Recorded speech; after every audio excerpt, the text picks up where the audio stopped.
Chapter 346. Take care of yourself. Su Xiaolan heaved a sigh of relief upon seeing the true intent of flames erupt from Enlin's body, and she began to fly toward the location where her teammates were gathered. What is classmate Enlin trying to do? Xian Yuan Chung looked up at Enlin with a concerned expression.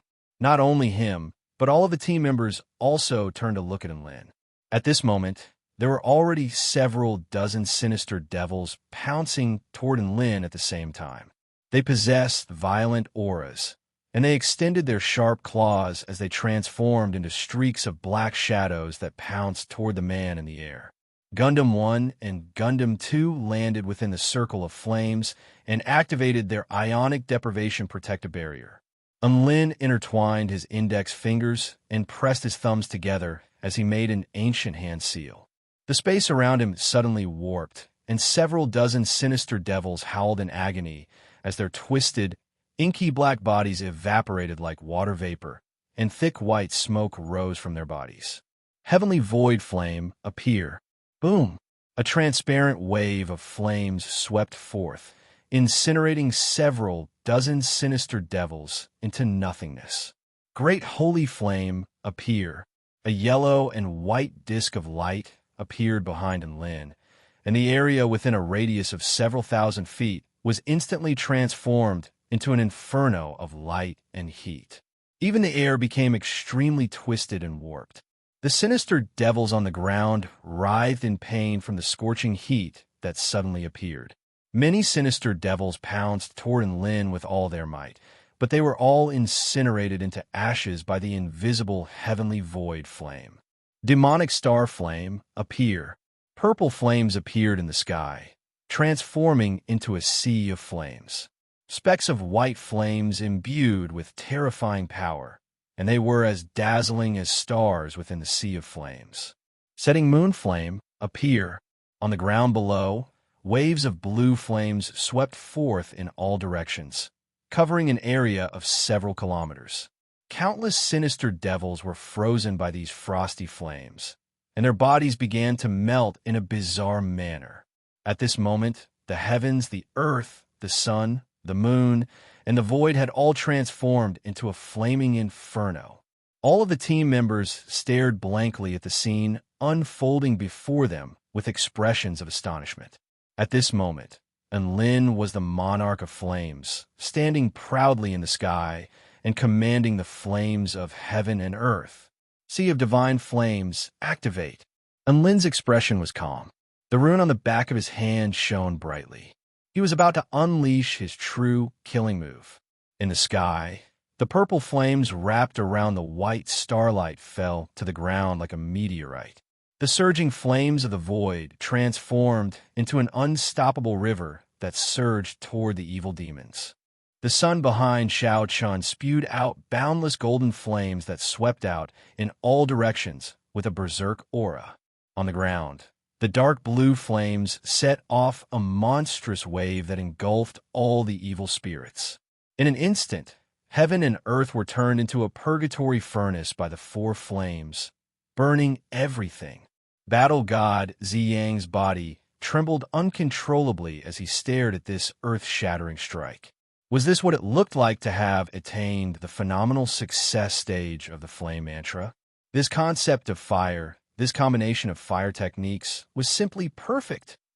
Even Battle Goddess Bai Qiong's eyes lit up, and an expression of admiration appeared on her face for the first time. Rumble. The four types of flames turned into the most terrifying slaughterhouse, incinerating all the demons on the ground into nothingness. Gundam 1 and Gundam 2's ion deprivation protective barriers were also showing signs of crumbling under the onslaught of the flames. This move that engulfed the heavens and the earth almost burned the entire world into pieces. After the flames subsided, the thousands of evil spirits were undoubtedly annihilated. The earth melted as if it had been roasted, and it even glowed with a faint red light. Enlin slowly descended to the ground. His vision darkened, and his body collapsed toward the ground in exhaustion. At this moment, a faint fragrance wafted toward him. His body was caught in the crook of a soft, jade-like arm. He turned around and saw an exquisitely beautiful woman looking at him with a faint smile. There was even a hint of curiosity in her clear eyes. "Who would have thought that you're even better at playing with fire than I am?" the woman praised. And Lin shook his head. "Don't praise me. This is the only move I know." And Lin felt like he had to be a bit more humble when facing Su Xiaolan. At the same time, he also didn't think that his new move would be so terrifying that it could instantly annihilate thousands of evil spirits. He was elated when he thought about how he now had an extremely powerful area of effect move. At this moment, the other team members also came up to him. Their faces were filled with amazement. In particular, Yao Mingxi, Hu Guan, and White Spirit Snake were so excited that they almost hugged him. They even said that Big Brother and was invincible, that he dominated the world, and that no one could stop him. They used all kinds of adjectives. White Spirit Snake even suggested changing Poison Lord's Dao name to Flame Tyrant. And Lin was dumbfounded. Since when did Poison Lord become his Dao name? Poison Lord was just a random title given to him by others. He didn't even have a Dao name yet. Even if he wanted to choose a Dao name, he couldn't choose a Dao name like Flame Tyrant, which was so unsophisticated. Things like Householder Qing Lian or Sword Immortal and how were more in line with his style. A voice suddenly traveled down from the sky. "Congratulations, Realm Guardian Trial. Evil spirits have been successfully completed." Immediately afterward, a screen of light descended from the sky. Words appeared on the screen.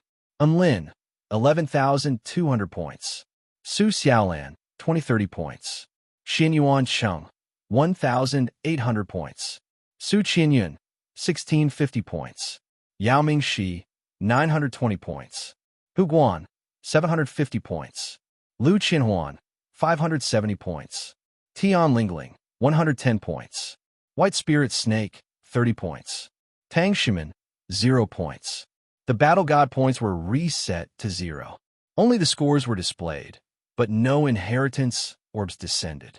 Everyone suddenly came to a realization as they looked at the scores. These were the trial contribution points, right? Perhaps they could use their points to obtain inheritances or exchange for some treasures at the end of the trial. And Lin had the highest score because he had instantly annihilated over 1,000 sinister devils. Lu Qianhuan had been slacking off this entire time. Even though she was powerful, she didn't have many points.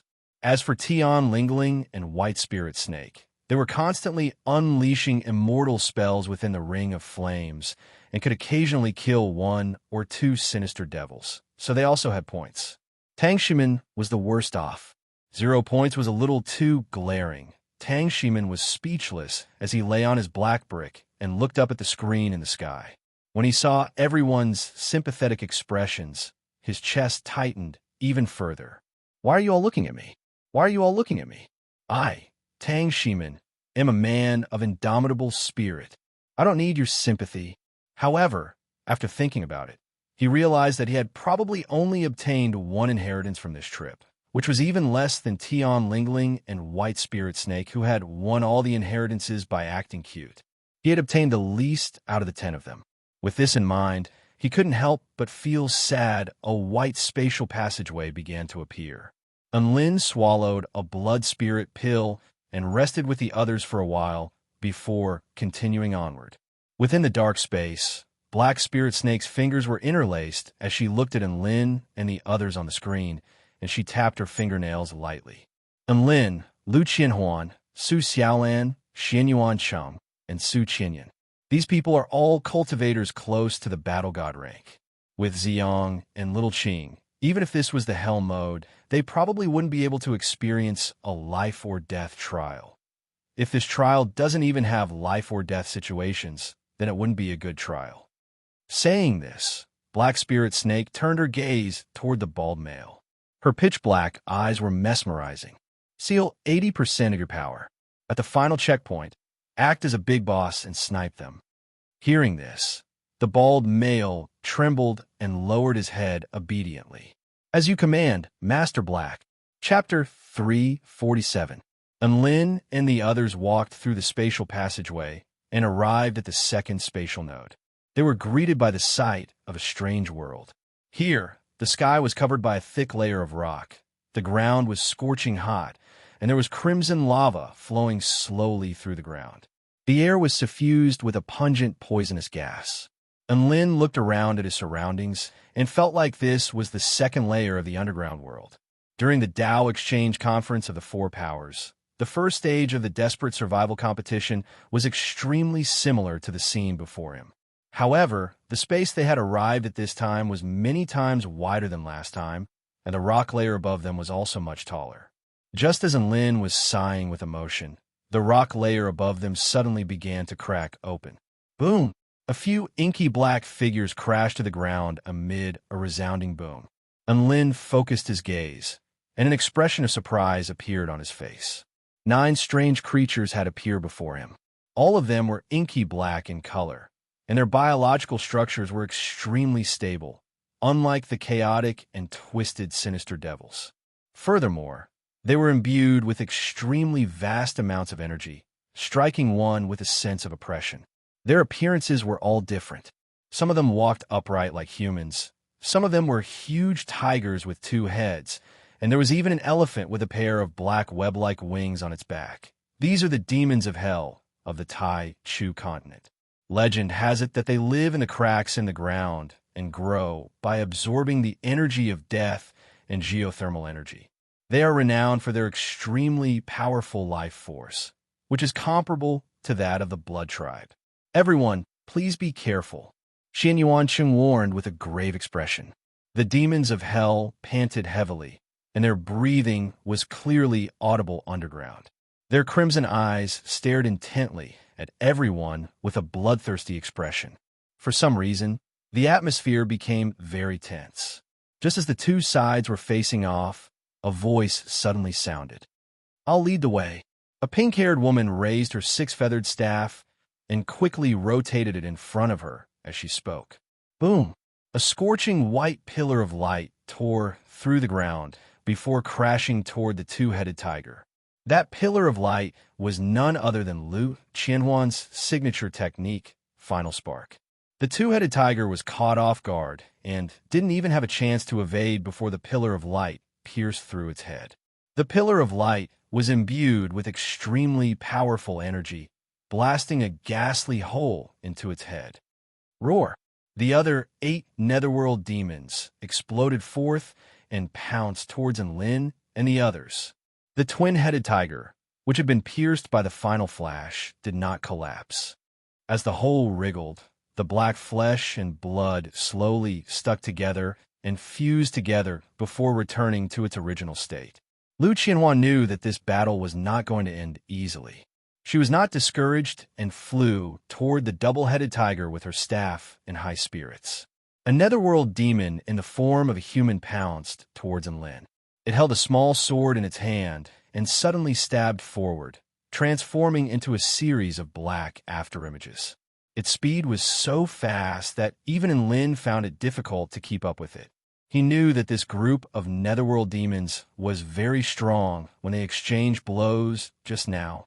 They were so powerful that only Xian Yuancheng, Su Qianyun, Su Xiaolan, and Lu Qianhuan could handle them. Yao Mingxi and Hu Guan couldn't handle them on their own. Soon, Hu Guan was struck in the chest by a huge black python. The force of the collision was so powerful that he spat out mouthfuls of blood as he flew through the air. Enlin slashed out a black sword projection to force the netherworld demon into retreat. He then took this opportunity to summon the 2 Gundams to reinforce Hu Guan and the others. First technique, Wind Sword. Wings of wind appeared on his back, and his speed increased explosively. His evil-slaying sword slashed through the neck of the netherworld demon in the form of a human, and black blood gushed forth. The netherworld demon clasped its neck and stumbled back a few steps. Its muscles squirmed, and the fatal wound was forcibly repaired to its original state. Enlin was extremely annoyed at the sight of this vitality. These netherworld demons were even more troublesome to deal with than sinister devils. Sinister devils had high attack power, but these netherworld demons had high vitality, just like the Blood Tribe. Roar, an anguished howl suddenly traveled over from the distance. And Lin looked in that direction out of the corner of his eye and saw that the huge, centipede-like sinister devil in front of Xin Yuan Cheng had collapsed to the ground. Its vitality had been severed, and it was slowly beginning to melt. Huh, Big Brother Cheng is so powerful. Right at this moment, Xin Yuan Cheng had already slashed toward the python that was engaged in battle with the Gundam. Big Brother Cheng's sword techniques were light and graceful, and a series of white sword projections transformed into countless thin webs that tore through the python's skin. These attacks weren't lethal, but the python's extremely powerful vitality was unable to heal its wounds. The python's heavy attacks would usually be deflected by Xin Yuan Cheng into the ground, causing the earth to tremor and crack open as massive craters appeared. After a series of intense battles, Xin Yuan Cheng's body drifted back like a bird. Myriad spirit fate, death. He raised his sword to his eyebrows, and a mysterious ripple passed through the air before acting upon the python's body. Hiss! The python howled in agony as the wound inflicted by Xin Yuan Cheng quickly festered, and its vitality was also being stripped away at an alarming rate. Its powerful vitality, which it was so proud of, was completely defenseless in the face of this erosion. And Lin finally witnessed with his own eyes how Big Brother Cheng defeated these clingy demons during his battle with the demons of hell. The Tao of Myriad Spirit Tai Chi was the Tao of Yin and Yang, life and death. This technique treated all special life forms equally. A curse would be placed upon the target, and the curse would kill the target. This freakishly powerful cultivation method was extremely difficult to master, but Big Brother Cheng had an extremely deep understanding of it.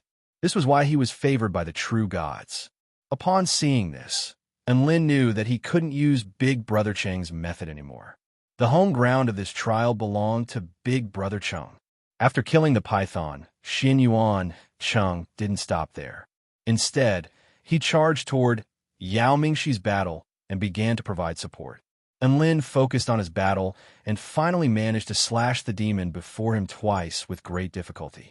However, the demon shamelessly healed its wounds and continued to battle with vigor and vigor. As its wounds healed, the aura of the demons of hell would weaken slightly. However, its strength wouldn't decrease by much. Thus, this battle became a contest between the vitality of the demons of hell and their endurance. Lin glanced toward White Spirit Snake. Battle Goddess Bai Qiong had captured a demon of hell and trapped it in a spell technique. Then, White Spirit Snake whipped it relentlessly. Come, Master White, hit it with all your might. The harder you hit it, the higher your score will be when you win. Battle Goddess Bai Qiong said with a doting expression. All right, little Qing, I'll do my best. There was a solemn expression on White Spirit Snake's beautiful face. She wielded the white bone lightning whip and whipped the demon wolf relentlessly. The demon wolf howled in humiliation. It wasn't humiliated because it couldn't win. Rather, it was humiliated because it was being whipped by the lightning whip. That feeling was like a man of indomitable spirit being locked in an iron cage and then being sprayed in the face by a wimpy kid with a water gun. And Lin sighed with emotion upon seeing this. As expected, with a good beast pet, one could ascend to the pinnacle of life. As for Tian Lingling, she wasn't as lucky. She tossed a few talismans at the four-winged demonic bird in the sky, but none of them hit it. She could only watch on helplessly. After the four-winged demonic bird was blasted away by battle god Zi Yang's punch, it knew that it couldn't afford to provoke him. Thus, it decided to attack from a distance and unleash a few fierce wind blades from time to time. However, these attacks were not enough. They were all easily blocked by Zi Yang. Battle god Zi Yang didn't take the initiative to attack the demonic bird. In any case, his mission was to protect the two of them. If someone attacked him, he would block it. If no one attacked him, he would just stand there like an idiot. And Lin sighed softly. It looked like it was more reliable to wait for Big Brother Cheng to end this battle. Wait a minute. A thought suddenly flashed through in Lin's mind, and he recalled something from the past. His eyes lit up. Perhaps he could also do something like this. Chapter 348. These demons of hell possessed extremely powerful life forces, comparable to those of the Blood Tribe. However, the Blood Tribe possessed extremely powerful life forces, but had been poisoned to death by Enlin's blood. So could the demons of hell be poisoned to death by his blood? Enlin felt like this was worth a try. Even though he was very disdainful of people saying that his blood was poisonous, the truth was the truth, and it couldn't be changed. Thinking about how his blood could be used to rid the world of evil, that was quite a good thing.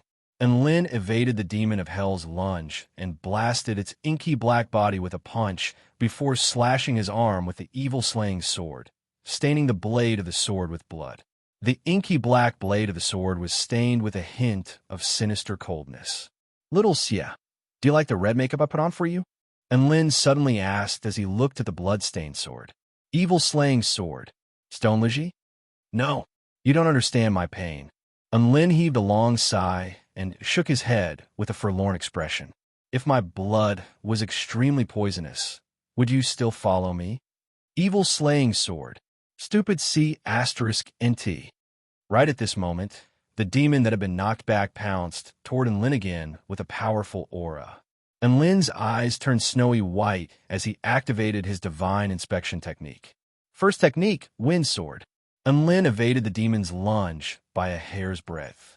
He raised his wrist, and streams of white wind revolved around his evil-slaying sword, which was imbued with a faint red glow.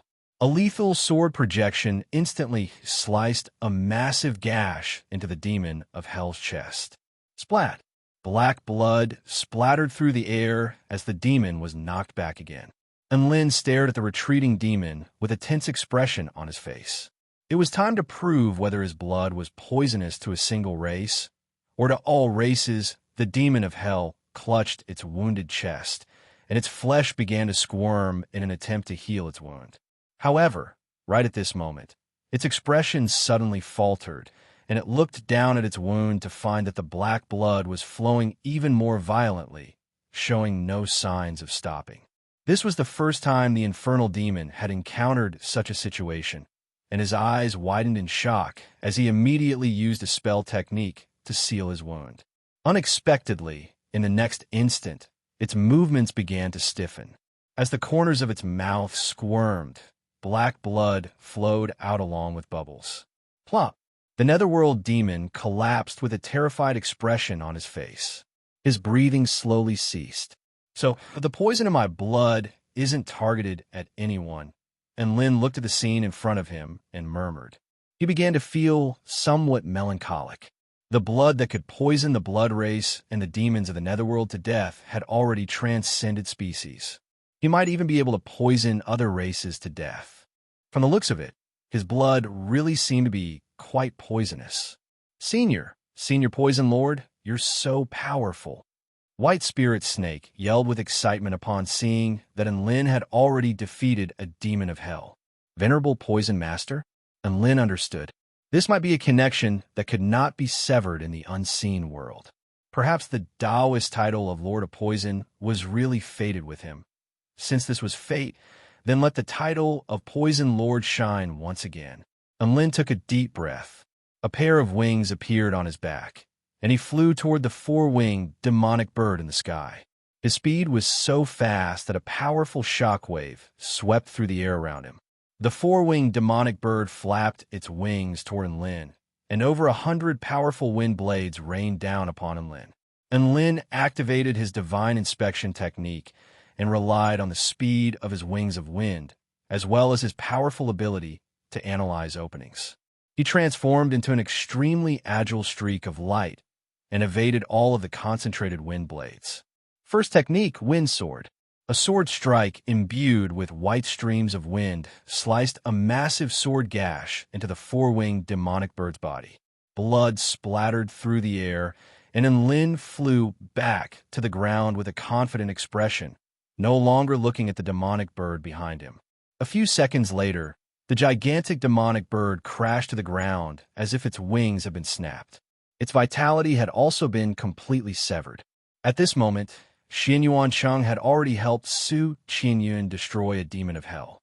Meanwhile, Su Xiaolan activated the lightning flame spell formation and incinerated the winged elephant demon repeatedly before finally successfully killing it.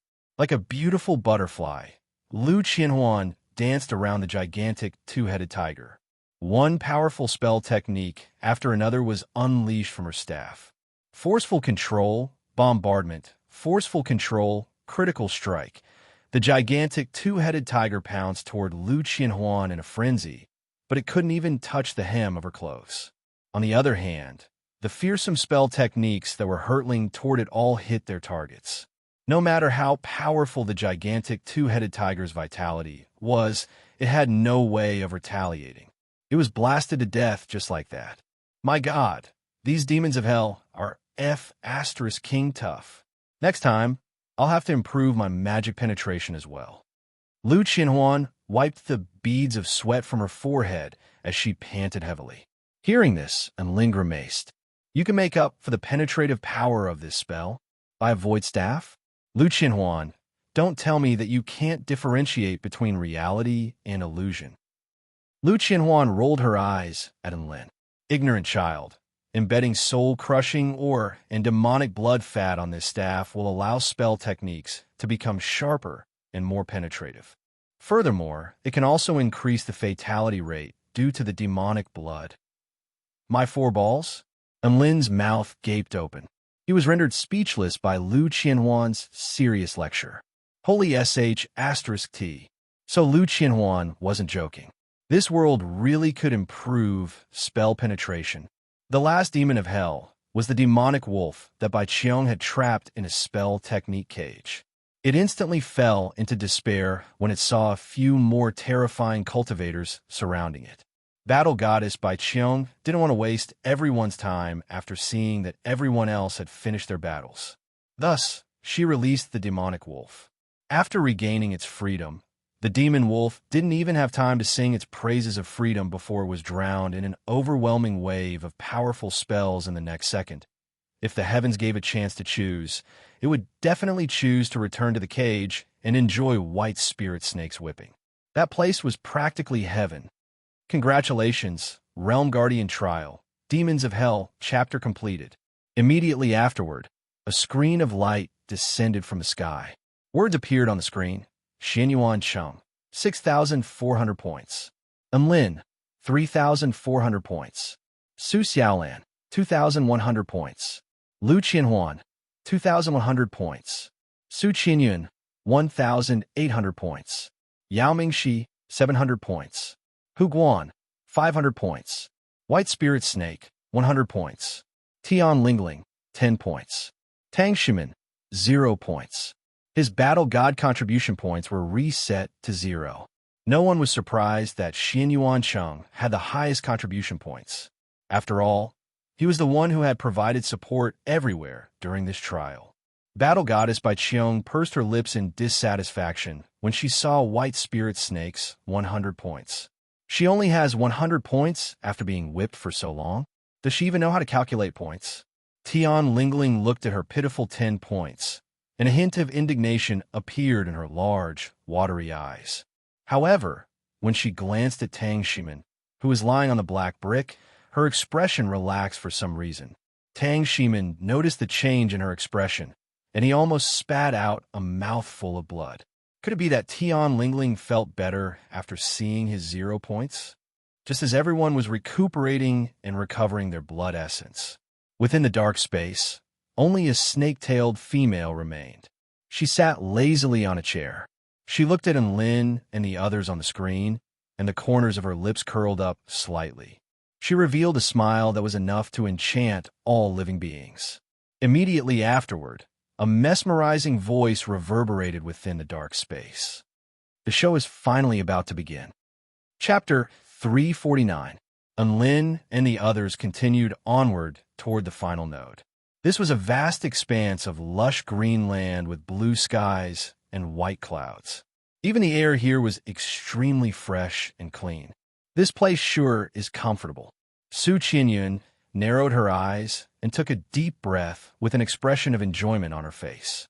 Enlin also felt genuinely relaxed as he surveyed his surroundings. However, he didn't know what kind of monsters would be born in such an environment. It was no wonder that he would think this way. One had to realize that they were part of the 10 Realm Guardian tribes, and the mission of the 10 Realm Guardian tribes was to exterminate all living beings that posed a threat to this world. The first two nodes were sinister devils and demons of hell, so there should be another monster tribe in this node as well. Right at this moment, a rift suddenly appeared in the sky. A silver-white, ring-shaped flying object flew out of the crack. This flying object was made up of two silver rings, an inner ring and an outer ring. Its surface was extremely smooth and streamlined. Under the illumination of the light, it glistened like a perfect work of art, and Lin and the others were a little dumbstruck by the sight of this flying object. What's this? Why did this thing appear? Holy F*** CK. Could it be that we have to fight aliens for the final node? Lu Qianhuan couldn't help but yell. And Lin, although he really didn't want to associate this flying object with aliens, this technologically advanced flying object was far too inferior to an immortal's magic tool. Just as he was hesitating, a dazzling arc of lightning circled around the flying object before converging in the air in front of them. Be careful! And Lin's hair stood on end as he yelled. He instantly raised his black brick in front of everyone and expanded it in size. Boom! Tang Shimin was caught off guard and had only just raised his head when he saw a blinding pillar of lightning erupt from the flying object before instantly striking the black brick in front of everyone. The terrifying explosion of lightning pulverized everything in its path, tearing through the earth and reducing the surrounding vegetation to dust. When everyone came to their senses, a massive crater had been blasted into the ground in front of the black brick by the energy cannon. Who would have thought that it really would be aliens? They even have such a high-tech flying object. And Lin pursed his lips and was a little speechless. He did not sense any fluctuation of yuan qi from the attack just now. It was obvious that it was a pure physical energy attack. Gundam 1, Gundam 2, blast that drone down. After confirming the enemy, Lin no longer held back and took the initiative to counterattack. Arcs of lightning flashed around Gundam 1 and Gundam 2 upon receiving the command, and they stepped forward, transforming into two streaks of white light that flew through the air at extreme speed. At that moment, a gap opened up in the ring-shaped flying object, and two figures in black armor leaped out of the gap. Whoosh!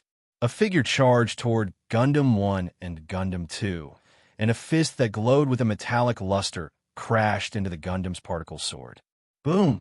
A circular wave of air swept out in all directions, and the extremely sharp particle swords actually stopped on the surface of the fist, unable to advance any further. At this moment, the other Gundam had already aimed its cannon at the figure, and the super ion electromagnetic gun suddenly fired. Lightning flashed, and the super ion electromagnetic gun, which was imbued with immense kinetic energy, tore through the air and instantly reached the figure's head. Another earth-shattering screech sounded as a gray energy barrier formed around the figure's black armor, keeping the shockingly powerful cannon blast at bay. Rainbow splitting realm. A powerful roar sounded as the black armor glowed with a dazzling light. Immediately afterward, several rainbow-colored streaks of light rose up from behind the figure before sweeping toward the two Gundams with terrifying power. Isn't this rainbow-splitting realm a technique of battle god Jinhong? And this surging battle chi, there's no mistaking it.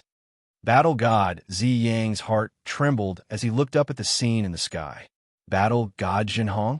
He's the first battle god of the Beihong Empire, right? Su Xiaolin had seen this name in history books before, and her expression also shifted slightly. The history books say that he disappeared 7,000 years ago. Could it be? Everyone looked up at the figure in the black armor in the sky with more and more questions in their minds. They had initially thought that this figure was a technological puppet like the two Gundams. After all, its exterior was completely sealed off, and it looked like a thickly painted version of the two Gundams. But now, it looked like the figure in the armor was most likely a battle god. Why was battle god Jinhong here? How did he come to possess such high-tech creations? Why was he the third enemy of the 10 Realm Guardian tribes? The two Gundams were blasted to the ground by several rainbow-colored streaks of light. Right at this moment, another figure in black armor flew toward Lin and the others as a peerlessly powerful aura burst forth from its body. The black armor spread open its hand, and the sky suddenly darkened as battle chi surged violently. Within a few seconds, a black saber projection over a kilometer in length appeared in the sky, and it descended upon Lin and the others with boundless sharpness and destructive power. That's Battle God Tian Dao's signature technique, Dark Sky Slash. Battle God Ziyang exclaimed in shock. Don't just stand there and be amazed. Can't you do something? Bai Qiong flew into the sky with a green imperial robe draped over her shoulders. An azure sword projection materialized in her hand as she flew toward the black saber projection. Boom! The collision of the two battle gods caused the entire sky to be dyed black and green. Battle God Tian Dao, the second battle god of the Ao Xian Empire. He's also one of the missing battle gods, Su Xiaolan explained. It looks like all the missing battle gods have come here. Xin Yuan Cheng was shocked as he looked up at the earth-shattering battle in the sky. This kind of momentum, this kind of power. So battle gods were this terrifying when they engaged in battle. And Lin looked at battle god Ziyang with a peculiar expression. Senior, you're a battle god just like them. Why are you so shocked now? To be honest, battle goddess Bai Qiong, battle god Tian Dao, and battle god Jin Hong were all extremely domineering, but battle god Ziyang was the only one. Why did he feel like something was off? He was a coward and a pervert, and he ate an immortal fruit on the sly. He couldn't be lying, could he? Battle god Ziyang chuckled. Don't try to provoke me. I'm only responsible for protecting Tang Shimin and Tian Lingling. Oh, and now there's White Spirit Snake. And Lin, he then glanced at the two Gundams who were battling battle god Jin Hong. They were already on the brink of defeat. Let's go. Let's start the battle as well. And Lin finally drew his evil-slaying sword after ascertaining the strength of his enemies. Right at this moment, a white, ring-shaped object slowly descended onto the ground. A black opening appeared, and a bald man jumped out from within. He was wearing a white cloak, a yellow sweatshirt, and a pair of red gloves. He suddenly appeared in front of everyone, and Lin was completely dumbstruck upon seeing this, and an inexplicable sense of fear welled up in his heart. Chapter 350. The rest of the team members also noticed the bald man. Huh, why isn't he wearing armor? Yao Mingxi asked curiously. Who cares if he's wearing armor or not? He's an enemy. I'll go kill him. Hu Guan clenched his fists and charged forward with a menacing aura. And Lin was given a fright upon seeing Hu Guan's actions and immediately held him back. Don't be rash. Junior, what is it, big brotherin'? Hu Guan asked curiously upon seeing Lin's nervous expression. And Lin took a deep breath. If you charge forward so recklessly, I'm afraid you won't be able to withstand a single punch. Xin Yuan Cheng nodded in agreement. Student Lin is right. We should be more cautious when facing enemies of unknown origins and unknown backgrounds. Let me go test them out. After saying that, he pulled out his ancient sword and walked towards the bald man with a vigilant expression. And Lin was given another fright and immediately pulled Xin Yuan Cheng out of the way. Xin Yuan Cheng. And Lin swallowed. That person's attire is very strange. I'm a little afraid that none of us will be able to withstand a single punch from him. Let's let Gundam 1 and Gundam 2 go test them out. Yao Mingxi, Hu Guan, and White Spirit Snake stared at Lin with wide eyes, as if they had seen something inconceivable. This was the first time they had seen Big Brother in act so cowardly. Lu Qianhuan stroked her chin as she stared at the strange bald man. I can't shake the feeling that this man looks familiar, she murmured to herself. And Lin turned toward Lu Qianhuan as if he had found soulmate. One Punch Man, it's him. Lu Qianhuan clapped her hands together as her purple eyes glowed with excitement. He's Teacher Saitama, the one who killed a boss with a single punch. All of the team members were shocked upon hearing this. Saitama? He killed a boss with a single punch? He's that powerful.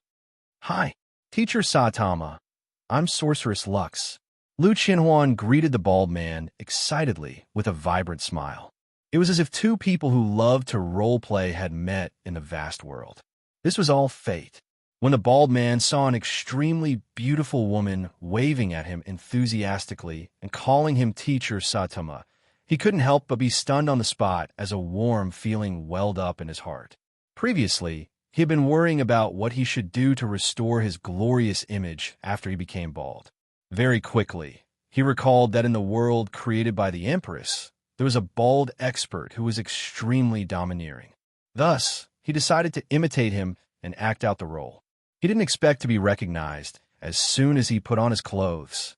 As expected, I was born with a kind of domineering aura. The bald man was very happy, but he also knew what his mission was.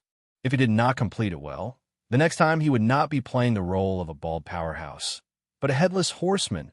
While the man was thinking, a white figure had already appeared above him with its mouth wide open. Rumble. Purple flames fell from the sky. This was the extremely powerful dark purple dragon flames, and it instantly engulfed the bald man, instantly melting the ground beneath it with its terrifying heat. However, just as the Gundam was about to unleash its flames, the bald man had already appeared behind it, and Lin's pupils contracted in shock. So fast, the white cape on the bald man's back danced in the wind, and his red-gloved fist instantly crashed into the Gundam's back at an incredible speed. Boom! A thunderous boom erupted as a white shockwave swept through the air for over a kilometer. Crack!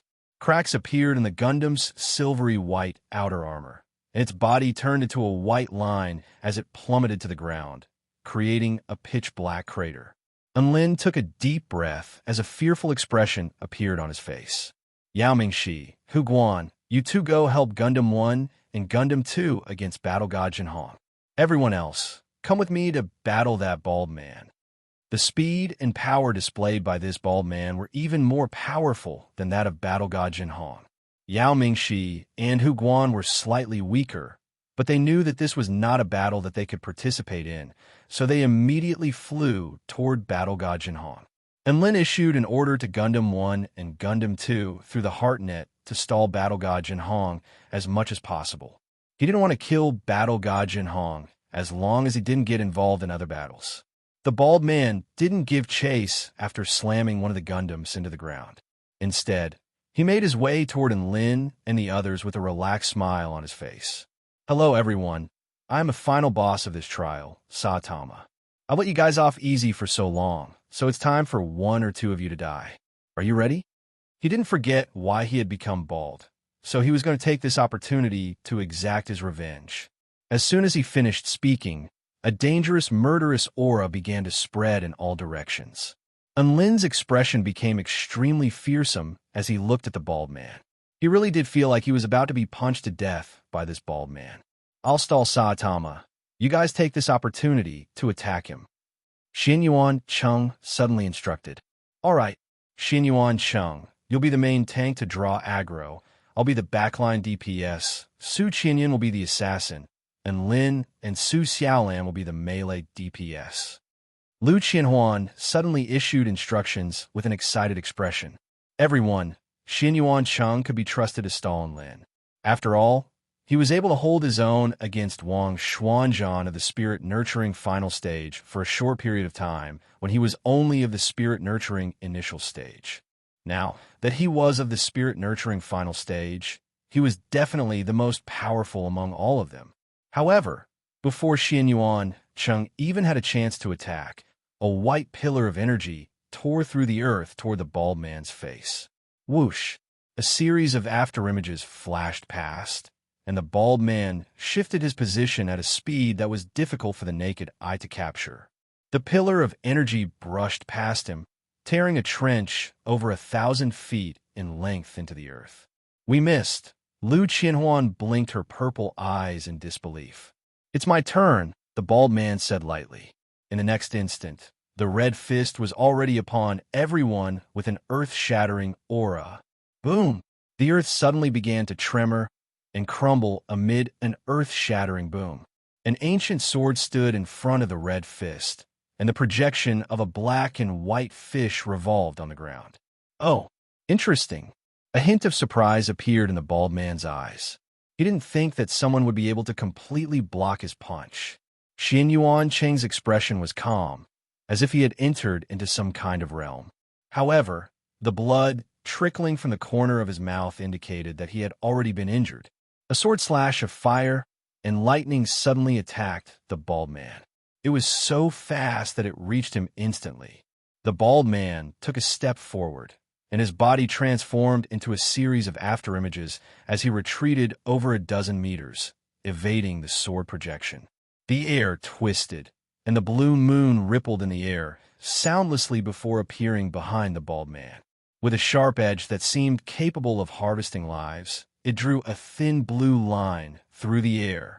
The bald man threw a punch behind him without hesitation. Boom! A sonic boom erupted like a clap of thunder. The red fist flattened the air, and the blue moon trembled violently under its pressure. It was impossible to describe what kind of power this was. Su Qianyun, who was standing over 1,000 feet away, felt as if her entire body had been struck by a terrifying blow. She was sent flying as she spat out a mouthful of blood. The bald man suddenly felt a gust of cold wind blow toward him from the side. He didn't even avert his gaze as he threw a punch forward. Enlin's inky black sword was only an inch away from the bald man's neck when a terrifying gust of wind had already struck his body, sending him flying several hundred meters. In the span of a few breaths, the bald man had thrown 3 punches and injured 3 people. Chapter 351. After the bald man sent Enlin flying, Xin Yuan Cheng charged toward him again in an attempt to stall him with his myriad spirit Tai Chi Dao. However, Xin Yuan Cheng felt as if his body had been completely emptied after dispersing the power of the bald man's 2 punches. At this moment, Lu Qianhuan had already flown into the air and waved her 6-feathered staff to materialize a series of semi-transparent beams of energy that rained down upon the bald man like a torrential downpour. After a series of explosions, the bald man walked out from the cloud of dust. His head was still as shiny as ever, and it was especially dazzling as it reflected the sunlight. Holy F***CK. Not only are his agility and strength off the charts, but even his defenses are so powerful. He's using hacks. Lu Qianhuan's eyes widened in astonishment. A sense of foreboding suddenly welled up in her heart, and she retreated with all her might. However, the yellow figure was even faster, and he instantly appeared before her as a merciless fist descended upon her. Lu Qianhuan gritted her teeth as she looked at the fist that was growing larger and larger. She raised her staff in front of her in preparation to defend herself. Right at this moment, a white figure appeared before her, and an ancient sword imbued with the power of myriad spirit Tai Chi struck the fist before deflecting it to the side. The fist pierced through the air and whipped up gale-force winds. It was impossible to completely nullify the power of such a powerful fist. After the fist landed, Xin Yuan Cheng's body was severely wounded again, and he stumbled back in retreat with an extremely pale face. The bald man knew that Xin Yuan Cheng was difficult to deal with, so he attacked Xin Yuan Cheng again. Lu Qianhuan immediately unleashed a prismatic barrier upon Xin Yuan Cheng. Flying lightning slash. Su Xiaolan wielded her dragon sparrow sword and unleashed a bolt of lightning toward the bald man's right side. Almost at the same time, heaven and earth suddenly fell dark. Enlin appeared on the bald man's left side, and his evil-slaying sword slashed through the air in a lethal, inky black trajectory. Second technique, Shadow Tiger. The bald man's expression darkened as he sensed danger in that instant. Green steel claws. He used his hands as claws, and an extremely dazzling green light burst forth from his left and right hands as he clawed toward different directions. Ka! The crisp sound of an explosion shattered the darkness of heaven and earth. The bald man's right hand clamped tightly onto Su Xiaolan's dragon sparrow sword. Lightning flashed, but he was unable to advance any further. His right hand gripped onto the blade of the evil-slaying sword, and the inky black energy was trapped within his azure claws. However, at this moment, a blazing pillar of energy tore through the air and smashed into the bald man's chest. Boom! The impact of the energy pillar transformed into light and heat that spread in all directions. Immediately after, Lin and Su Xiaolan felt an extremely powerful force coming from their swords, and then they were sent flying at the same time. Another sonic boom erupted, and the bald man appeared before Lu Qianhuan again. His clothes had already been torn to shreds, revealing his charred chest. "You've successfully injured me. I'll reward you with a punch." The scarlet fist descended like a mountain, giving off a suffocating feeling. Right at this moment, Xianyuan Cheng appeared before Lu Qianhuan again. The terrifying power of his fist tore through the clouds and pulverized a mountain in the distance. Xianyuan Cheng and Lu Qianhuan both threw up mouthfuls of blood at the same time as they fell to the ground. "Xianyuan Cheng, are you all right?" Lu Qianhuan endured her injuries and rushed to Xianyuan Cheng's side before picking him up in her arms. There was a panicked expression on her face. "I'm fine, don't worry about me." Xianyuan Cheng struggled free from Lu Qianhuan's arms and stood up with gritted teeth. He wiped the blood from the corner of his mouth and said, "It was all my fault. I didn't hold that man back, and you guys were injured." Lu Qianhuan faltered upon hearing this, and her eyes fell into a daze for a split second. She looked at the figure who was seriously injured but still stood up without any regard for his own safety. Her heart inexplicably trembled. "What am I afraid of? Afraid of picking up that sword? Afraid of remembering the past? They fought with their lives on the line, protecting me without regard for their own safety. But I don't even have the courage to wield my sword in front of everyone. They're my teammates, my true comrades who fight side by side with me." A self-deprecating smile appeared on Lu Qianhuan's face. She was laughing at her own stupidity and cowardice. Boom! Waves of clouds surged through the sky as the bald man shot towards Xianyuan Cheng and Lu Qianhuan like a cannonball. It was clear that he harbored a deep grudge against them. In the face of this suffocating aura, Xianyuan Cheng stood in front of Lu Qianhuan with a resolute expression as the image of a black and white fish appeared beneath his feet. Perhaps this was the last punch he could block. Even so, he was on hold on until the very end to create opportunities for his teammates, all the way until the very end. Gotcha! For some reason, Xianyuan Cheng suddenly felt a chill run down his spine. At this moment, the bald man had already charged toward him and launched a merciless punch.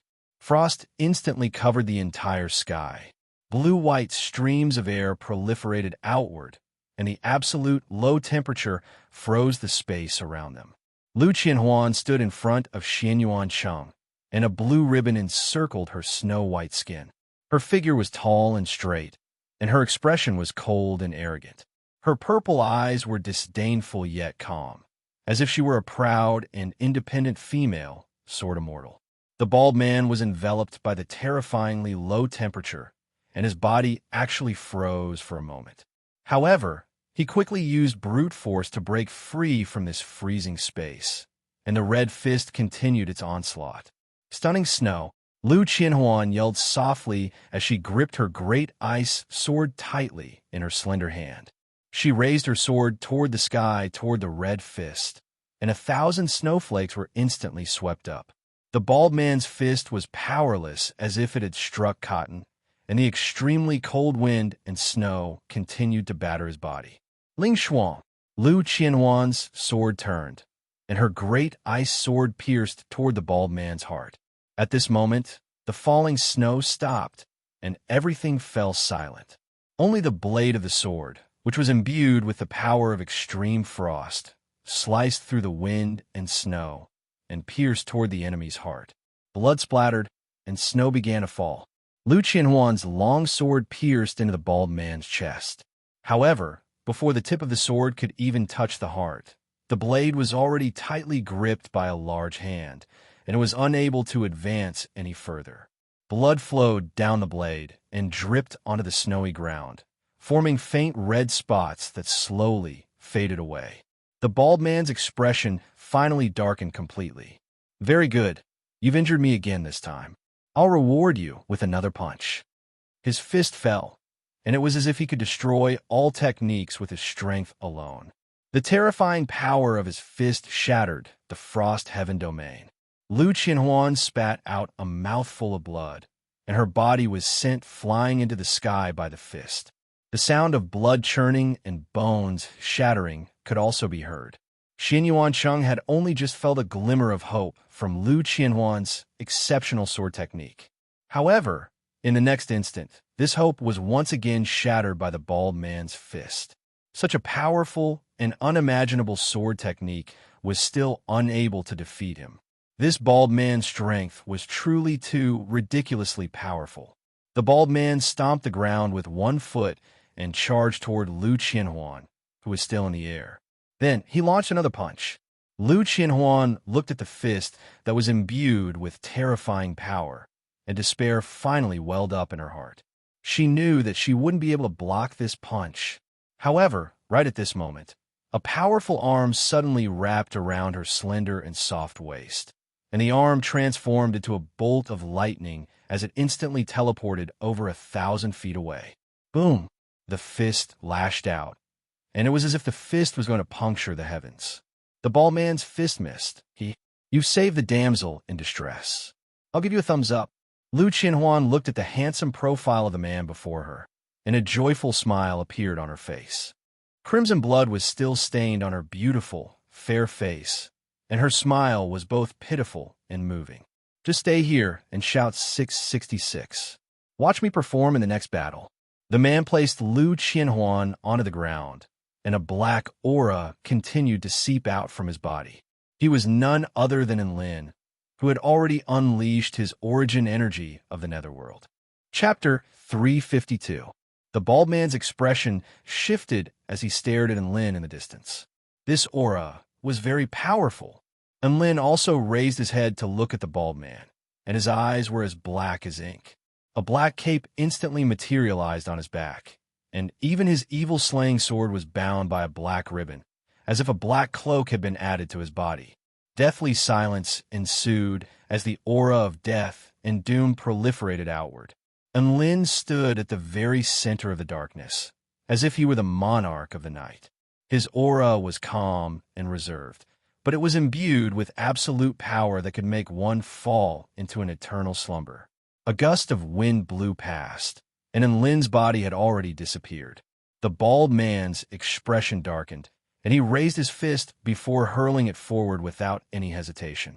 At this moment, the black blade of his sword had already arrived before him with peerless might before colliding with his fist. Boom! The two powers clashed, and vital energy surged for over a kilometer as terrifying shockwaves exploded forth, destroying everything within a radius of over 1,000 feet. Enlin and the bald man both retreated a few steps at the same time.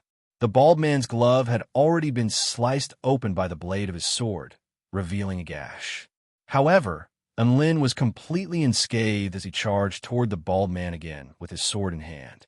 An extremely domineering sword strike collided with the bald man's sword, and the resulting explosion of energy transformed heaven and earth into complete chaos.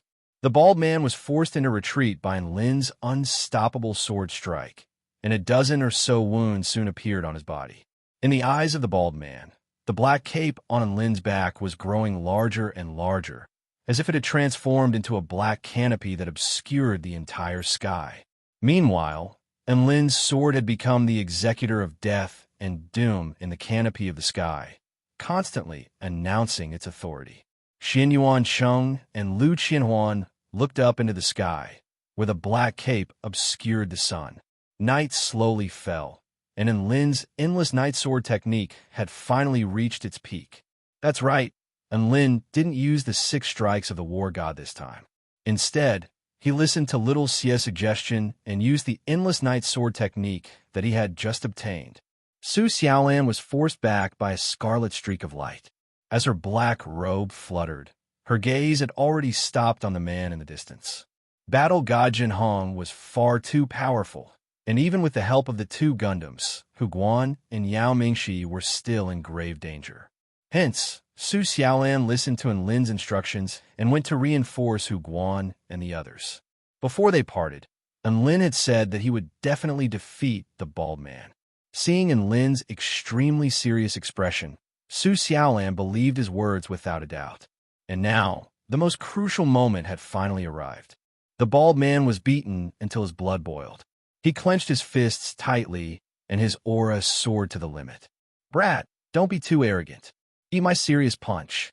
The muscles on the bald man's arm suddenly bulged, and yuan qi surged for thousands of meters, forming a huge cyclone, and the center of the cyclone was his right fist. He punched out. The red fist seemed to be able to shatter everything, and it grew larger and larger in Enlin's eyes. The power behind the fist was as vast as the sea, and the power behind it was enough to shatter heaven and earth. Enlin's expression became extremely grave. He stood in front of him atop his sword and began to spin at high speed.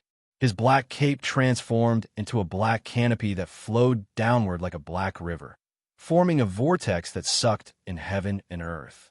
99 layers of black vortexes began to appear, and the center of the vortex was so deep that even one's consciousness would not be able to escape. It was like a black hole that could melt and engulf all things, and it flew directly toward the red fist. Boom! The terrifying power of the collision shattered the vortexes layer by layer, and the space around them began to twist and warp. 10 layers, 20 layers, 30 layers, 90 layers. Black cracks imbued with the aura of chaos appeared in the air. This was a sign that the space itself had been torn apart. Enlin's internal organs had already been shattered, and his bones were riddled with cracks. These were extremely lethal wounds, but he showed no hint of fear or retreat. His eyes were as clear as a mirror. In his heart, this was the moment that would decide the outcome of this battle. The evil-slaying sword transformed into a black shadow as it returned to his hand, and a cold voice tinged with excitement sounded. "Enlin, close your eyes." Enlin closed his eyes, and then he saw light. This was a ray of light in his consciousness, a ray of light that tore through the darkness and was peerlessly dazzling. A peerlessly dazzling light burst forth from the evil-slaying sword, as if it were welcoming the dawn of night, as if it were extinguishing all hope. The black sky was torn apart by the white light, and Enlin's cloak and the black ribbon on the evil-slaying sword both disappeared. The white sword projection soared into the sky, as if it had been repressed for a long time and had finally been released, and it released all of its energy in a frenzy. Final technique, endless night dawn. The bald man stared at the white sword projection. It tore through the darkness and tore through heaven and earth, becoming the only color in this world. It was powerful, dazzling, and filled with hope. Regardless of whether it was the enemies or his teammates, all of them involuntarily turned to look at the sword projection as their hearts trembled with emotion. The bald man's chest had already been punctured by the white sword projection, and a mist of blood sprayed through the air as his body plummeted to the ground. Enlin also plummeted toward the ground in exhaustion. His body had been completely hollowed out, and the after effects of using the origin energy of the netherworld for an extended period of time were not as simple as just exhaustion. Instead, they could even affect his Tao foundation. A warm arm wrapped around his body, and he forced his eyes open to find Xin Yuan Cheng's handsome face that was filled with concern. "Classmate Enlin, are you all right?" I'm fine." Enlin shook his head feebly, but to his surprise, his blood churned, and he coughed up another mouthful of blood. That's right, not only had his body been hollowed out, but all of his organs had almost been crippled by that punch. The evil-slaying sword let loose a cry of satisfaction before hiding back into its storage ring, completely disregarding its master's pitiful condition. Xin Yuan Cheng placed Enlin and Lu Qianhuan together and fed each of them a healing spirit pill. In reality, he himself was also severely injured, but he could still just barely stand. Just when Enlin thought that he could finally relax after defeating the fake Saitama, a voice suddenly rang out. He shuddered as a boundless chill ran down his spine. "Cough, cough. I've underestimated you guys. A bald figure slowly crawled out from the rubble. His bald head was stained with blood, but it was still extremely eye-catching under the bright sunlight. He gripped the bleeding wound on his chest as he made his way toward Lin and the others with raging battle intent burning in his eyes. Your combat prowess has already far exceeded my expectations, but you're still a little short of being able to defeat me. A smile appeared on the bald man's face as he spoke. Are you surprised? Are you surprised? Are you excited? He clenched his fists tightly as he continued onward. He was going to kill all three of them in critical condition. He drew closer and closer to Lin and the others, and he was like a ferocious ancient fiend celestial that was about to bare its fangs. Right at this moment, a faint ripple suddenly appeared in the air. A blue arc of light flashed past the bald man's back like a goose gliding over the surface of the water. Very fast. It was very unexpected. Just when the bald man was at his weakest and most emotionally unstable, the Grim Reaper's scythe fell lightly. The bald man's eyes widened as he stared at the wound on his neck. There was an expression of incredulity on his face. And Lin, Lu Qianhuan, and the others all drew a sharp intake of breath as they stared at the blue figure in the distance. Beautifully done. Perfect. And Lin, who was on the verge of death, sat up in shock. This is the role of assassins in team battles. Lu Qianhuan's purple eyes lit up as a vibrant smile appeared on her face. In the distance, the blue moonlight disk danced merrily around Su Qianyun as if it was taking credit. Su Qianyun wiped the blood from the corner of her mouth and smiled happily at Lin and the others. There were two faint dimples on her delicate face, and she was extremely adorable. Chapter 353. And Lin couldn't help but sigh with emotion at the sight of the bald man's lifeless eyes and lifeless body as he stood rooted to the spot. This most difficult battle had finally come to an end. He had used all of his trump cards and had almost sacrificed his life to defeat the bald man. This was a hard-won victory. Teacher Saitama was indeed worthy of his reputation. Furthermore, he wasn't even the real Saitama. He was just a cosplay character, but he was already so bad *SS immediately afterward, and Lin saw the bald man transform into specks of golden light before disappearing from heaven and earth. As expected of a boss. Even the way he exited the battle after his death was so cool, and Lin couldn't help but sigh with emotion upon seeing this. Then he saw the specks of golden light slowly converge to form the bald man again. There were still countless wounds on his body, but the fatal wound on his neck had disappeared. The bald man looked around and scratched his bald head in confusion. Huh? Didn't I just die? He suddenly asked. And Lin, Su Qianyun, Xianyuan Cheng, that's right. You're already dead. Hurry up and lie down. Lu Qianhuan's heart was weak, and she was scared witless by the bald man's mysterious resurrection technique. At this moment, a pleasant female voice suddenly sounded in the sky. You're already dead. Please bring the sky wheel flying boat back. The bald man slapped his forehead as he came to a sudden realization. He looked at Lin and the others with a complex expression. Then he ran over to the silver flying object, opened the cabin door, and jumped in. And Lin and the others. Then, under everyone's gaze, the silver ring flying object soared into the sky and flew into the crack in the sky. Sigh, what a series of twists and turns. Xianyuan Cheng's legs gave out as he collapsed onto the ground. He felt like he was suffering from a nervous breakdown from all of these twists and turns. And Lin lay on the ground like a dead fish, and he didn't want to move at all. Then, he felt his old waist being poked by someone. He turned around to find Lu Qianhuan pointing a finger in a certain direction while winking at him incessantly. And Lin looked over to where Battle Emperor Tiandao was fighting. What is it? He didn't understand Lu Qianhuan's intentions. Hey, are you a man or not? Can't you focus on the main point?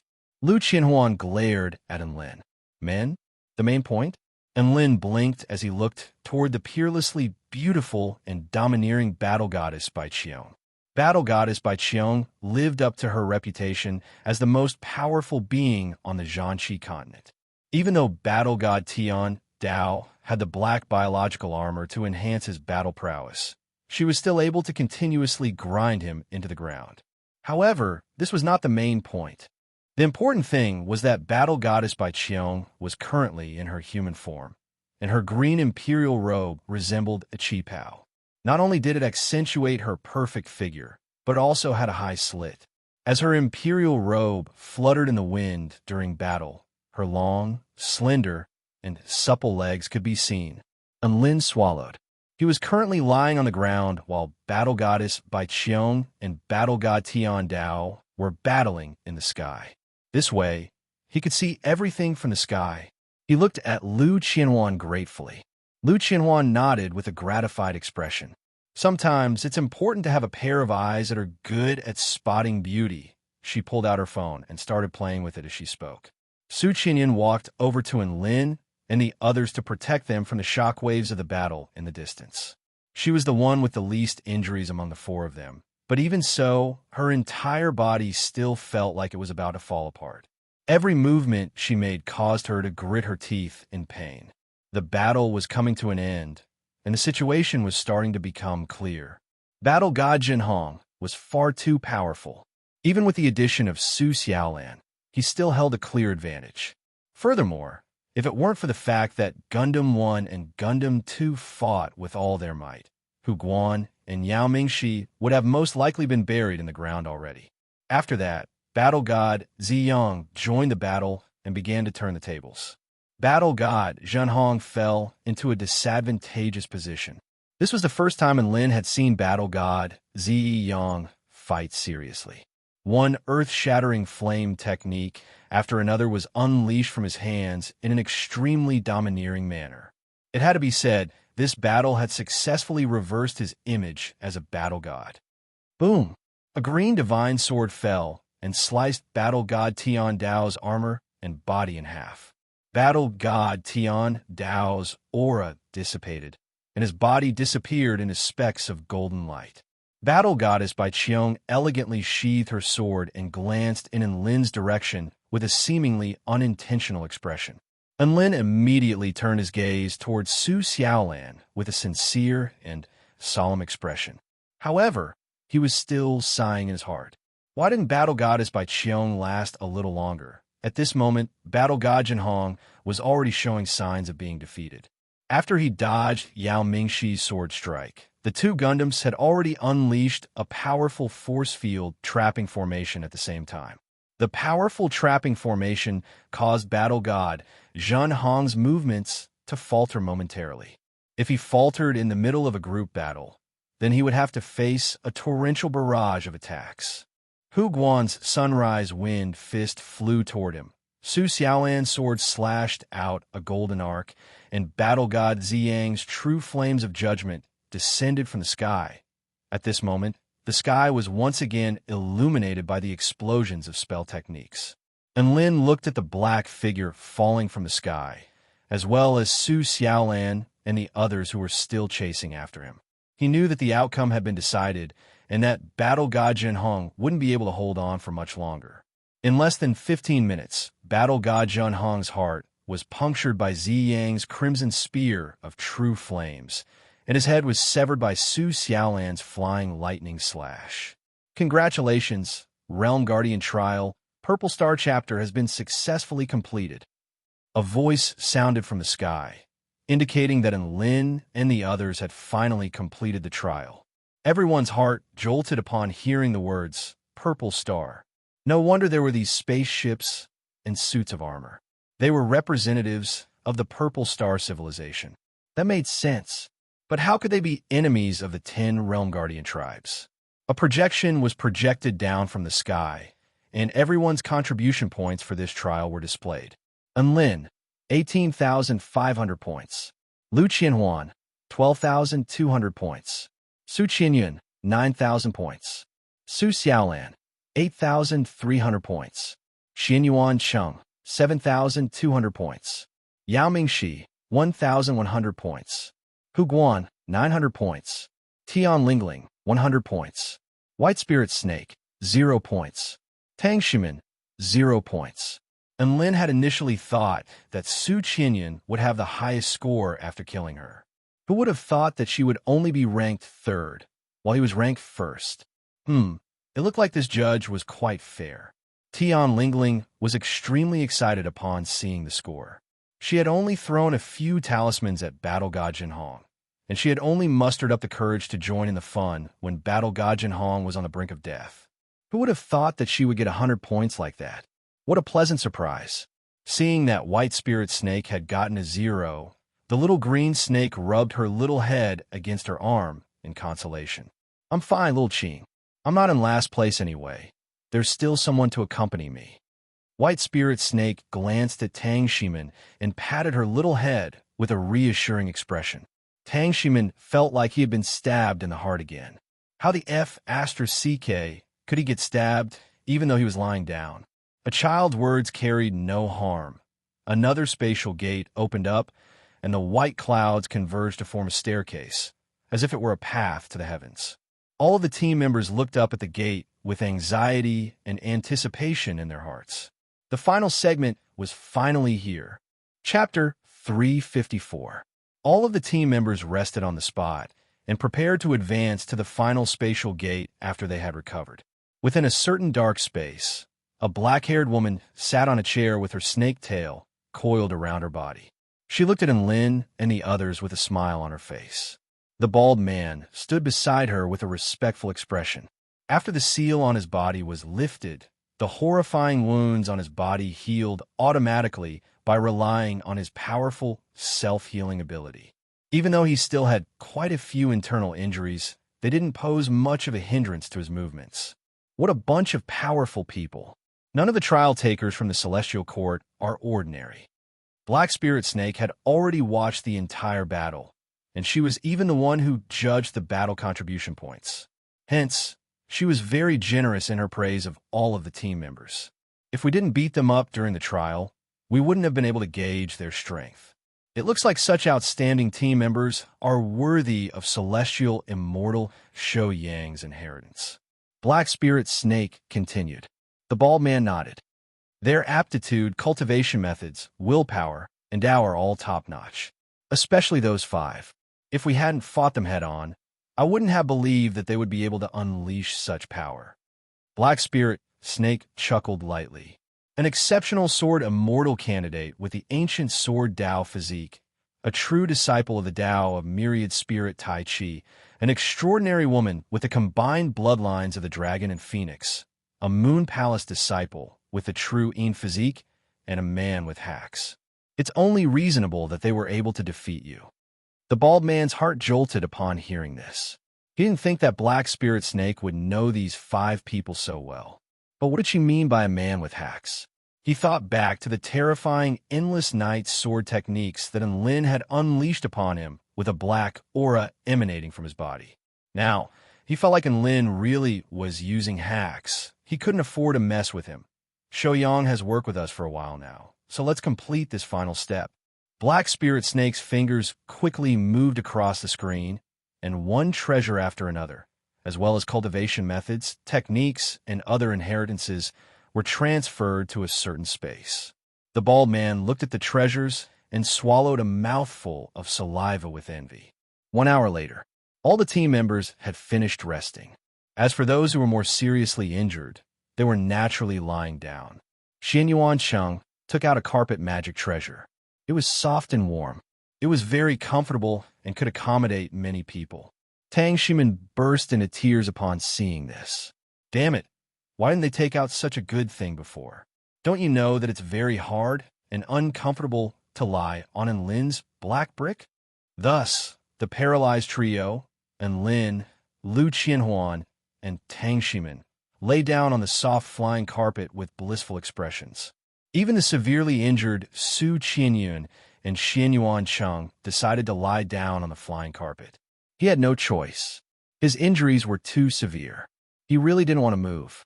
Su Xiaolan, Hu Guan, and Yao Mingxi were only lightly injured, so they didn't have that thought. And Lin couldn't help but sigh upon seeing this. They had suffered heavy casualties during this trial. Aside from the 2 salted fish, There were 5 severely injured and 3 lightly injured. If it weren't for the fact that they fought with their lives on the line, perhaps their entire team would have been wiped out. The flying carpet carried the 5 of them slowly toward the spatial gate. And Lin was thinking that if he didn't obtain some good treasures this time, then it would be a waste of everyone's efforts. After passing through a vast expanse of white, a circular white sacrificial altar appeared before everyone's eyes. A 30 feet tall statue of a man stood at the center of the sacrificial altar. This man had a solemn expression, and he held the Juk sword in his hand. He looked into the distance with a resolute expression. And Lin immediately knew who this man was after seeing this statue. This was celestial immortal Shou Yang. He looked around in search of something, but there was nothing around him. He was a little disappointed. Right at this moment, another screen of light descended from the sky. This screen displayed everyone's scores. And Lin, 33,100 points. Xianyuan Cheng, 15,400 points. Lu Qianhuan, 14,800 points. Su Qianyun, 12,450 points. Su Xiaolan, 12,430 points. Yao Mingxi, 2,720 points. Hu Guan, 2,150 points. Tian Lingling, 220 points. White Spirit Snake, 130 points. Tang Shiman, 0 points. This was clearly the total score of the 3 Realm Guardian trials combined. And Lin was elated upon seeing his highest score. Everyone else didn't have much of a reaction upon seeing their scores. It was more or less what they had expected. Only Tang Shiman felt a little depressed. He suddenly felt like he was too old to eat anymore. Moments later, a second screen of light descended from the sky. Everyone drew a sharp intake of breath upon seeing this screen of light. There were all types of treasures, cultivation methods, and inheritances displayed on the screen. There were also corresponding points and contribution points, which were clearly the requirements for exchange. There was also a note at the bottom right corner.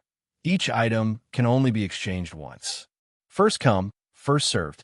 When the team members saw the items on the screen, their breathing became rapid. There were many treasures, and there were even 2 immortal tools. Heavenly Ice Silkworm Holy Robe. Elementary rank immortal tool. It was crafted from the divine silk of the heavenly ice silkworm that spins once every 10,000 years. The robe can fuse with the wearer's skin and activate an extremely powerful defensive effect in the face of a lethal attack. Required 14,000 contribution points. Immortal Sealing Gloves. Elementary rank immortal tool. It was crafted from the holy heavenly crystal of the holy paradise. It can enhance the wearer's power upon wearing it.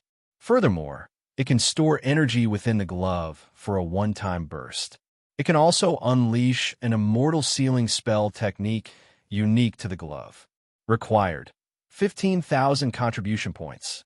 And Lin had to admit that he was really tempted by these 2 items. Even though he had a pinnacle immortal tool, the evil-slaying sword, and a useless immortal tool, the realm-piercing nail, who would complain about having too many immortal tools? The more, the better. He had enough contribution points to buy both of these immortal tools. With this in mind, he couldn't help but turn his gaze towards Xianyuan Cheng and Lu Qianhuan. Xianyuan Cheng had 15,400 contribution points, while Lu Qianhuan had 14870. Only the 2 of them had enough contribution points to exchange for immortal tools. Lu Qianhuan's attention was not on the immortal tools. Instead, she had her eyes locked onto celestial immortal Shou Yang's trump card mystic technique, the Mist Immortal Technique. After mastering the Mist Immortal Technique, one's body can transform into clouds and mist and travel for over 500 kilometers. It can also be used in battle as well as in both offense and defense. This was Celestial Immortal Shou Yang's exclusive mystic technique. Required 13,000 contribution points. All of the other team members also found their own treasures. The amount of contribution points needed to exchange for a spiritual weapon was 500 to 6,000 points. There were spirit pills and immortal pills. Spirit pills could be exchanged for 20 to 700 contribution points. There were 5 immortal pills, all of which were worth at least 1,000 contribution points.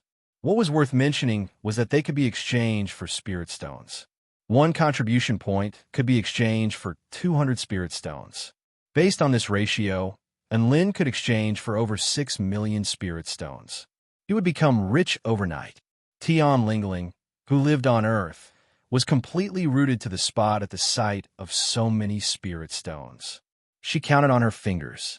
If she exchanged all of her 220 contribution points for spirit stones, she would have 44,000 spirit stones. Holy **T. So many. Tian Lingling stood rooted to the spot, drooling. There was only a total of 7 million spirit stones available, so there was no need to worry about someone taking all of them. Everyone was immersed in the dazzling array of treasures, and all of them were smiling foolishly. And Lin wasn't in a hurry to buy anything. He flipped through the items one by one. Soon, he saw something, and his eyes widened as his breathing accelerated. Heart of the Divine God. Celestial Immortal Shou Yang's inherited divine-level mental projection. 1 chance to come into contact with it. 8,000 contribution points per attempt.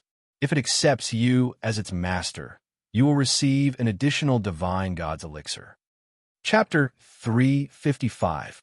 And Lin stared at the item on the projection with excitement welling up in his heart. The Heart of the Divine God and the Divine God's elixir. He had chosen to come to the Shou Yang tomb for these 2 items, and he didn't think that they would actually exist here. If he could gather all of them, he would be able to progress to the soul formation stage. Wow, it's the Heart of the Divine God. Su Xiaolan also let loose a cry of surprise upon seeing the item on the projection.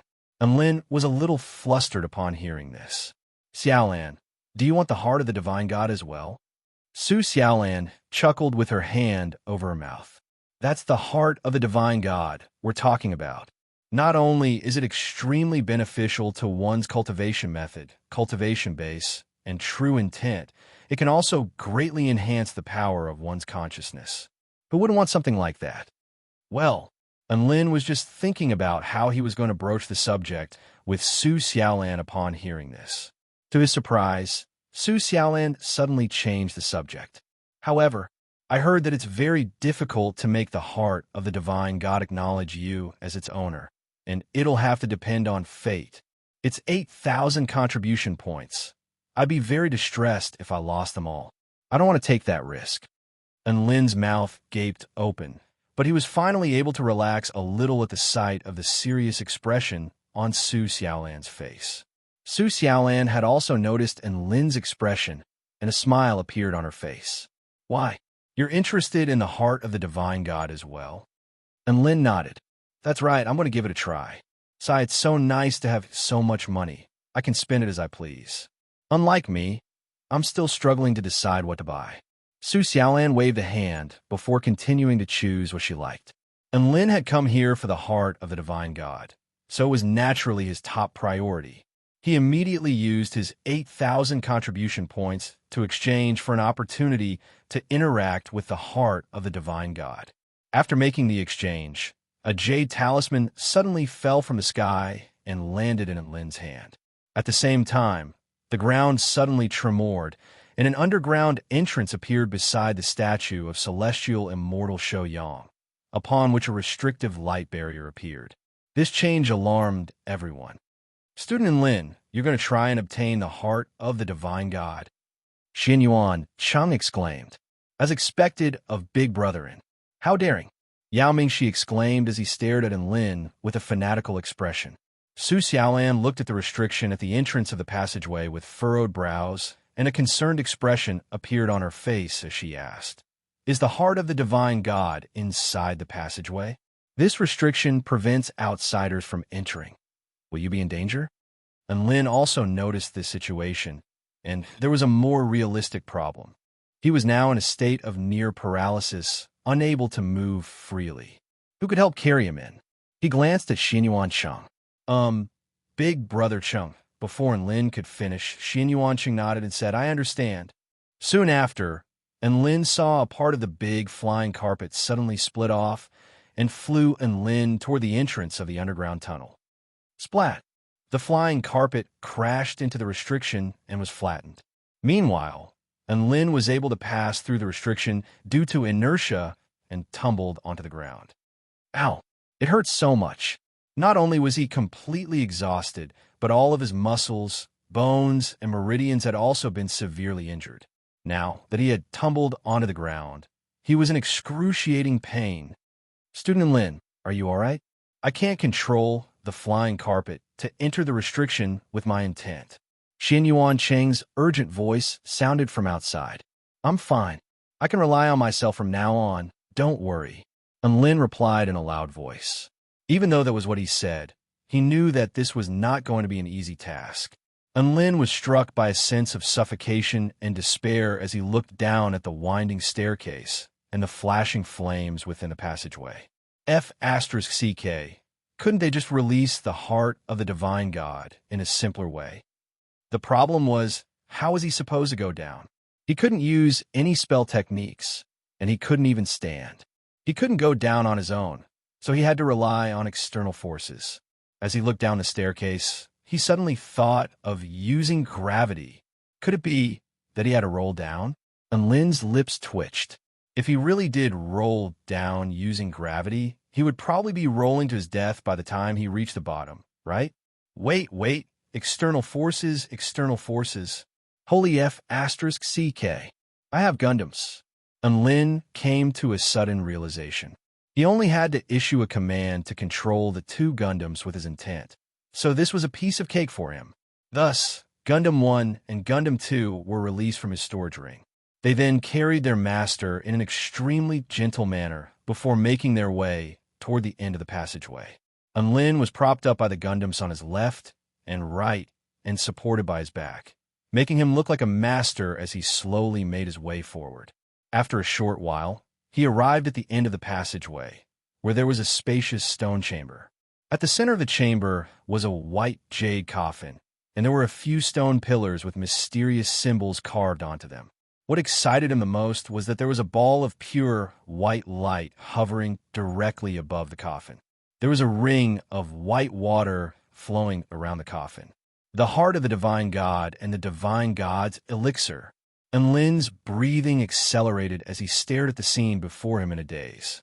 Right at this moment, the ball of white light flew toward Lin of its own volition. Immediately following, which a scintillating light erupted, and Lin felt a burst of white light enshroud his entire body, and his consciousness was transported to an unfamiliar space. This was a vast expanse of land with no end in sight. The sky was murky gray, the ground was black, and the space was deathly still. There were no signs of life in this place. Aside from the sky and the earth, there was nothing else. And Lin continued to traverse this vast expanse of land. He didn't know how to get out of this place, and the only thing he could do was to continue onward, hoping to see something different. After walking for what seemed like an eternity, 1 year, 2 years, 100 years, he felt very lonely. In this place, he felt that being alive was no different from being dead. Right at this moment, a voice suddenly sounded in his mind. Do you desire life? Do you want companionship? Life? Companionship? Without any hesitation, he made his choice. Just like that, a very beautiful baby boy appeared before him, bawling loudly, and Lin was stunned. Then his entire body trembled as he picked up the baby. For some reason, he suddenly felt like he had someone to rely on. This baby didn't drink milk, and he was photosynthesizing. After that, there was a long period of companionship. This baby boy slowly grew up, and he learned to speak, learned to read, and learned many other things from Lin. Big brother, and you're so awesome. When can I be as awesome as you? You want to be as awesome as me? Hee, that's impossible. I'm invincible, and you can only be the second best in the world. Why? Because you were created by me. Another long period of time passed. The boy gradually grew up, and he also became more and more powerful. And Lin walked along with him, and his heart was pierced by a black sword blade. He was then greeted by the sight of the boy's sinister, yet triumphant smile. Hee, big brother, and I've thought about it. If I can devour your power and take everything from you, wouldn't I be as powerful as you? No, I'll be even more powerful than you." The boy looked at Lin with excitement on his face, and his body trembled with excitement. At this moment, another option appeared in Lin's mind. A. Kill him. B. Forgive him. Chapter 356. Lin was rooted to the spot as he stared at the sinister grin on the boy's face. He didn't think that the life he had created, the boy who had always been by his side, would stab a long sword into his heart and try to steal everything from him. His heart ached with pain. He was no saint, so how could he endure something like this? Hence, when Lin saw the two options, he immediately chose option A, kill him. Lin's body slowly disappeared as he looked at the boy with a cold expression. "Ah, big brother, and why did you disappear?" The boy was also rooted to the spot upon seeing this. He hadn't even begun to absorb the power, and he hadn't even let Big Brother and witness his growth. So why had he suddenly disappeared? Thus, the boy was the only one left in this vast expanse of heaven and earth. He looked around to find that there was nothing around him. There was only a boundless expanse of black earth and a vast, murky gray sky. The boy stared at the long sword in his hand as his arms trembled uncontrollably. No one spoke to him anymore, and no one taught him anything. The boy suddenly felt as if he had lost his goal and direction. He had been abandoned by Big Brother, or perhaps it was because he had abandoned Big Brother first. Did he regret it? The boy looked up at the sky with tears welling up in his eyes, and he was unable to take another step forward. Lin looked down at the tearful boy from above, and he watched as the boy sat down on the ground, completely at a loss for what to do. After a long while, loneliness and despair enshrouded the boy. The boy gradually became deranged, and his emotions became unstable. The vital energy within his body was rioting, and his blood turned black. His eyes became crimson, and layers of armor began to form on his skin. He began to transform into the animal that Big Brother had described. His body twisted, and a series of tiny legs sprayed out from his body. His body rapidly swelled, and he transformed into a spider. Not long after that, he transformed into a huge black tiger again, and he began to gallop madly across the land. He transformed into a falcon, and he flew into the murky gray sky, trying to break free from something, trying to prove something. In the end, he fell to the ground in exhaustion. He fell to his death. There was no release even after death. Grief, pain, despair, violence, and distortion. He became a being imbued with boundless negative emotions. His twisted, inky black body wandered over the boundless earth. And Lin's heart trembled when he saw this. It was as if something had finally shed its disguise. As his emotions surged, he felt dizzy. The next moment, he appeared in a room with simple decorations. Some kind of event was being held here, and it was very lively. And Lin was currently lying on a couch with a content expression on his face. He raised his head and looked out the window. It was snowing heavily, and a thick layer of snow covered the ground. In the fireplace in the room, the firewood crackled and burned, enveloping the room in a warm halo. An oval-shaped blue ghost with a pair of white eyes floated to Lin's side. It carefully poured a pot of hot tea and brought the teacup to Lin. Lin picked up the teacup and took a sip with a smile on his face. His eyes narrowed in happiness. There were golden flaming birds and turtles playing in the clouds. There were short stones staring blankly into space. There were also white humanoid creatures decorating a beautiful tree. A small fish and a small dragon were arguing about something. Only a small black man was the most reliable. He was showing off his skills in the kitchen, preparing for tonight's banquet. A little girl with black wings on her back ran over to Lin and hugged Lin's calf as she complained, "Big brother Lin, the little colorful snake, is shameless. She clearly lost a bead to me, but she still hasn't given it to me." And Lin looked at the little girl with her hands on her hips and a reluctant expression on her face. He was also in a dilemma. The little girl pouted aggrievedly, and tears welled up in her big, bright eyes. Clearly, she had bet too much and couldn't bear to part with that good thing. Just as Lin was scratching his head, there was a knock on the door. He stood up from the couch, opened the door, and was stunned. A little boy was sobbing outside the door, hugging a black longsword. His clothes were tattered, and his nose, cheeks, arms, and feet were red from the extreme cold. There were specks of snow on his messy hair. "Big brother Lin, I was wrong, I was really wrong." Tears flowed relentlessly from the little boy's eyes, and his body had stiffened to the point where he forgot to tremble. Only his clear eyes were filled with boundless remorse and fear. And Lin naturally knew this boy. He was the one who had created this boy, and it was this boy who had stabbed him in the end. "Big brother Lin, please forgive me. I'll never do that kind of thing again." The boy knelt in the snow and begged bitterly. And Lin could tell that the boy's grief and remorse couldn't be faked. But should he forgive him just because he admitted his mistake? In the room, the sound of playing did not stop, and the fire in the fireplace was burning. Everything was so warm and beautiful. It was like a paradise. Outside the room, the merciless cold wind kept howling, and all he could see was the gray sky and the endless snow. Everything was so lonely and hopeless. There was no place for him to go.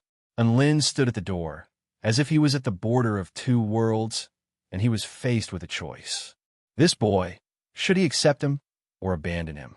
Speaking from the bottom of his heart, and Lin really liked this boy. The two of them had been together for a long time.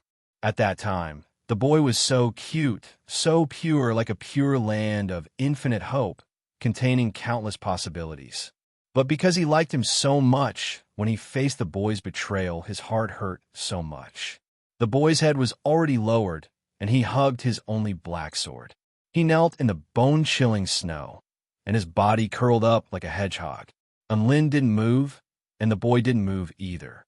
The goose feather-like snowflakes continued to fall, covering the boy's head and covering his thin and frail body. The door didn't close. After an indeterminate amount of time, and Lin didn't know what kind of emotion he was feeling, but he walked out of the door and slowly extended a hand toward the boy's head, pushing the snow away from his body before hugging him tightly. Cold and warmth intertwined in that instant, within a vast expanse of chaos and darkness.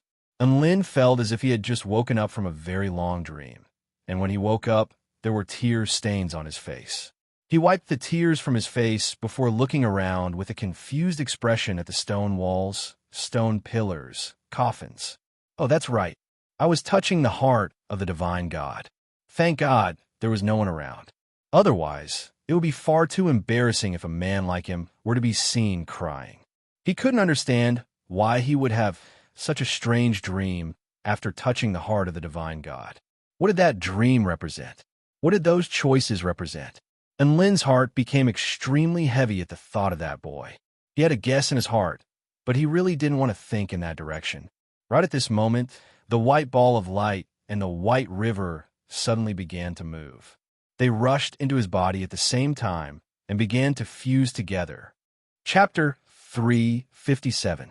The heart of the divine God and divine God's elixir suddenly threw themselves into his arms, and Lin's mind went blank again.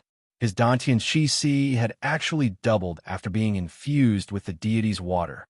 One had to know that his Dantian Chi of Chi no longer had any expansion effect when he meditated and breathed in and out the heaven and earth essence Chi. But now, because of the impact of the deity-level energy body, it was able to double in size. What kind of terrifying power was this? The divine God's heart fused within Lin's heart, and under the effect of the divine-level mental projection, his divine soul's power skyrocketed.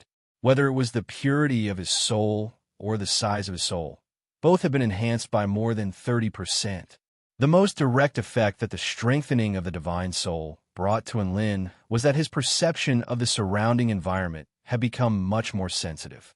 Everything around him had become exceptionally clear. At the same time, the Mist Immortal art and the Shouyang True Dragon art, the two most important legacies of Shouyang Celestial Immortal, began to flow into Lin's mind. Cultivation method, circulation heart sutra, true meaning, concept comprehension. When Lin opened his eyes again, he was grinning from ear to ear. The ecstasy in his heart could not be concealed. This time, he had profited greatly. Chi, divine soul, cultivation technique. He had profited in every way. The Mist Immortal art was a secret art unique to celestial immortal Shou Yang. If one wanted to purchase it in the outside world, they would have to pay 13,000 contribution points. The Shou Yang True Dragon art allowed one to borrow the power of the sun, allowing one to burst forth with immense strength for a short period of time. It cost 9,000 contribution points to exchange for it outside. These were all magical techniques that had been inscribed in celestial immortal Shou Yang's heart of the heavenly god, and they were no different from the inheritances outside. Therefore, he spent 8,000 points to get so many things. It was really a profit. He had already finished absorbing the heart of the divine god and the divine god's elixir. Now, all he had to do was consume the reincarnation ginseng that had given birth to a god, and he would be able to advance to the soul formation stage. And Lin thought for a long time, but still suppressed that impulse. He still had an important matter to attend to, and it wouldn't be too late for him to advance to the soul formation stage after that.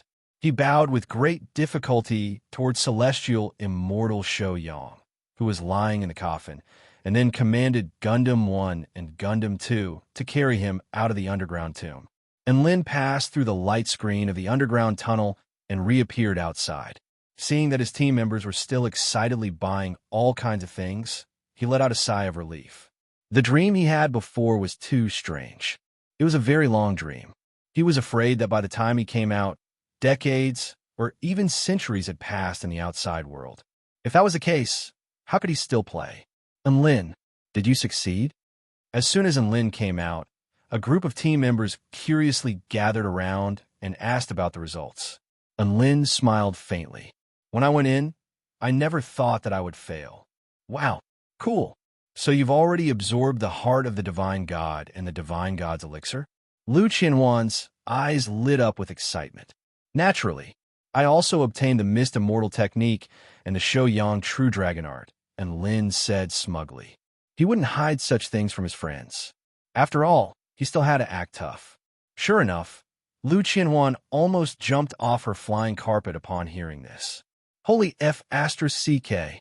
I spent 13,000 contribution points on the Mist Immortal technique, and you have it as well. Her cherry lips gaped open slightly as she stared at Lin with a mixture of shock and jealousy in her eyes. And Lin waved a hand with a nonchalant expression. It's nothing, it's nothing. These are all unexpected surprises, so I don't really care. Lu Qianhuan wanted to beat someone up upon hearing this. Su Qianyun also pouted with an aggrieved expression. I spent most of my contribution points on the Shou Yang True Dragon art, and I thought it was the only one. I didn't think that classmate and Lin would also have it. Big brother, and you're the best. I knew you could do it. Yao Mingxi and Hu Guan yelled excitedly. All of the team members turned to look at Lin with envy in their eyes. This was the gaze of someone who had won in life. After bragging for a while, Lin turned his attention back to the projection of the items he could exchange for. The elementary rank Immortal Tool, the Immortal Sealing Gloves, had already been purchased by Big Brother Chung for 15,000 contribution points, and the remaining 400 points had all been exchanged for spirit pills. As for the elementary rank Immortal Tool, the Heavenly Ice Silk Robe, no one had bought it yet, mainly because no one could afford it anymore. And Lin purchased this elementary rank Immortal Tool, the Heavenly Ice Silk Robe, in order to further develop the Shou Yang Celestial Immortal's inheritance. After spending 14,000 contribution points, a light blue transparent robe appeared in Lin's hands. It was as thin as a cicada's wing, and it was imbued with a hint of coldness. And Lin immediately asked the two Gundams to help him put on this protective Immortal Tool. The Heavenly Ice Silk Robe quickly melted into his skin after sticking close to his body. Ah, this feels good. And Lin felt a sense of comfort wash over his entire body. Not only could this robe protect him during critical moments, but it could also nourish his body during normal times. Right now, Lin only had 11,100 contribution points left, so he could still buy a lot of good stuff. As for the cultivation methods, they had pretty much all been bought by his teammates. The 5 immortal pills that he had were all snapped up by Su Xiaolan, and she even gave Lin a green soul immortal pill that could be used to heal physical injuries. This woman was extremely calculated with her contribution points, but she was extremely generous to Enlin, and Enlin was extremely touched. Enlin swallowed the green soul immortal pill that Su Xiaolan had given him. Under the effects of the evergreen technique, the pill's power was absorbed at a high rate, and it quickly healed his meridians and bones that had been damaged during the battle. At this rate, his body would probably be completely healed in 2 days. Enlin also wanted to give something back to Su Xiaolan, but after looking through the remaining items, none of them satisfied him. He was even struck by the urge to exchange his contribution points for spirit stones. Tian Lingling and White Spirit Snake had already exchanged their contribution points for spirit stones. Tian Lingling was currently holding over 40,000 spirit stones in her arms, and she was smiling foolishly off to the side. Those who didn't know better would think that she was an idiot at first glance. Just as everyone was enthusiastically selecting treasures, there was only one place that was cold. Tang Shimin lay silently on the blanket, and for some reason, he felt a lump in his throat as he watched others brandish their newly exchanged magic treasures, practice their newly exchanged cultivation methods, and smile foolishly as they held spirit stones in their arms. The blanket clearly had the effect of maintaining a constant temperature, so why did he still feel a little cold? At this moment, the big boss's blanket was no longer able to warm his heart, and Lin also noticed the pitiful senior student Tang lying on the blanket.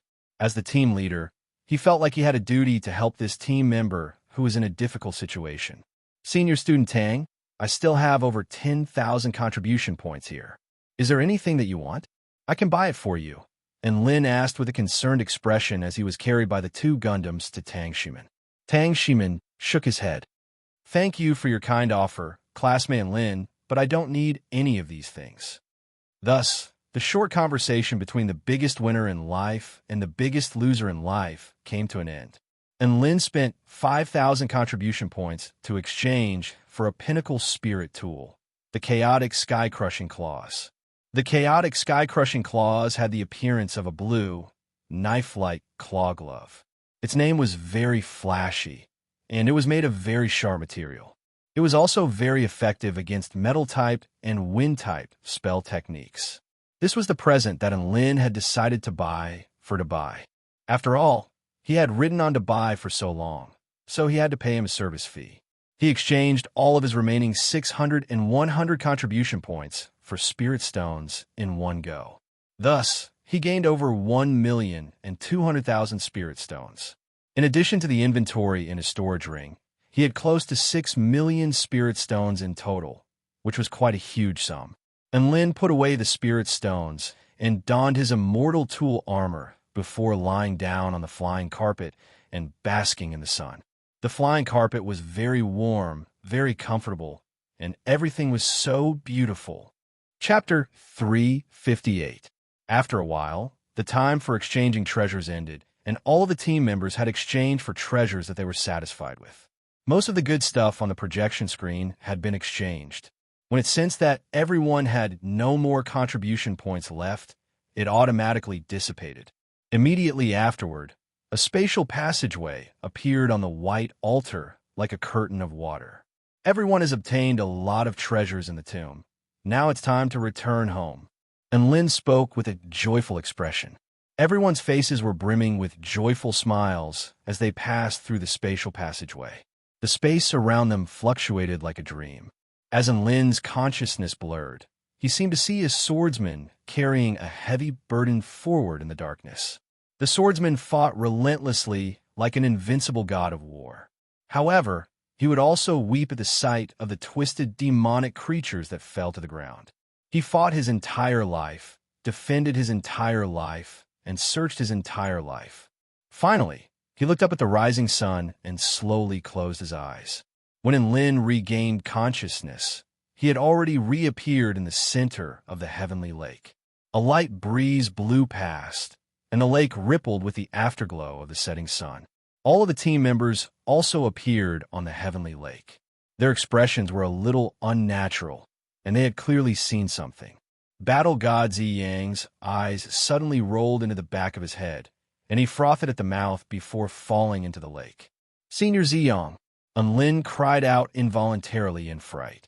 Hu Guan immediately dove into the lake and scooped battle god Zi Yang out of the water. Everyone arrived at the edge of the heavenly lake and placed battle god Zi Yang on the ground. What's wrong with Senior Zi Yang? Su Qinyan was a little perplexed. There's no battle chi here. He's probably not acclimatized to the environment. The little green snake wrapped around White Spirit Snake's arm looked at battle god Zi Yang as it spoke in an indifferent voice. And Lin and the others only came to their senses now. Battle god Zi Yang hadn't even started cultivating. Huh, then why are you fine, Senior? Yao Mingshi asked. I've already started dual cultivation. The little green snake transformed into a beautiful woman in green clothes.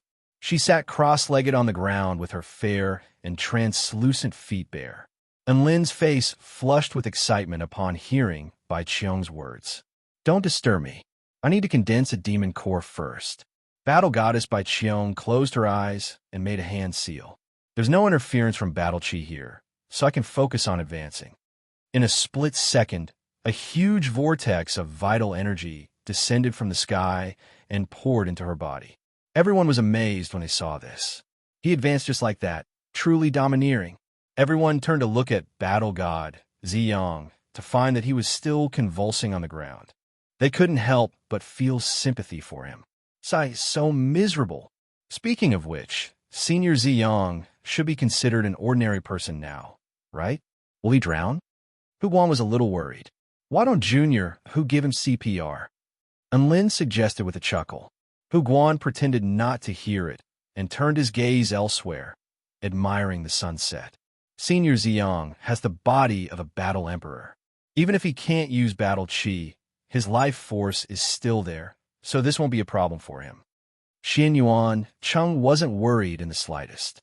Although battle god Zi Yang looked extremely wretched, he definitely wouldn't die.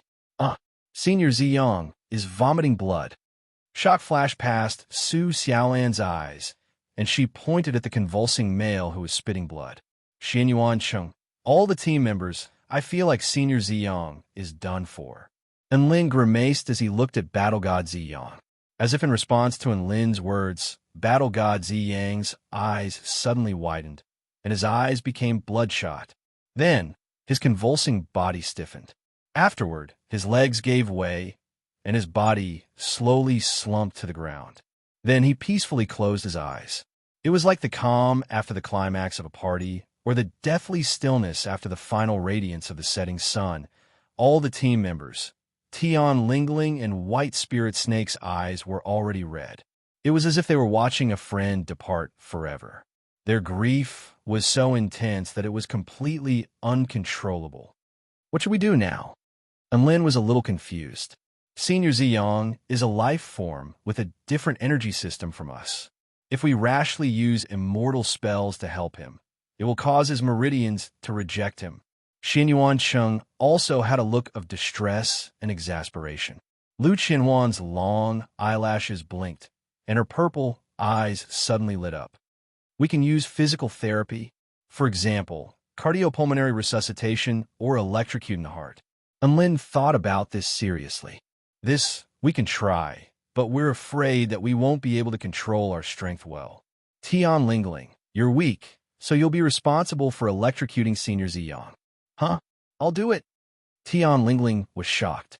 She looked at all the team members with her big, round eyes and found that all of them were looking at her with trust and encouragement.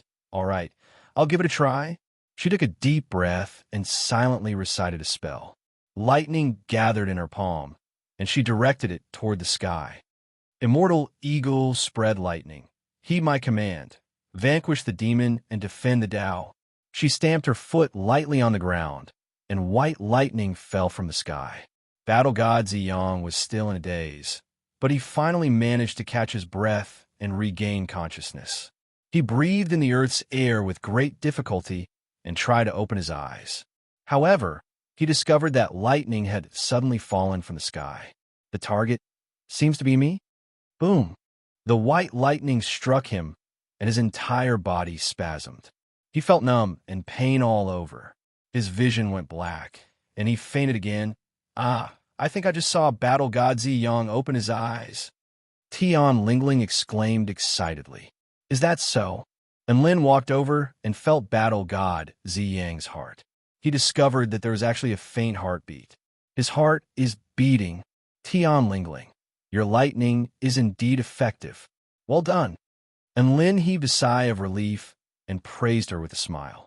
Tian Lingling scratched her head sheepishly. Huh, how about I do it a few more times? Do it a few more times. And Lin nodded with a smile.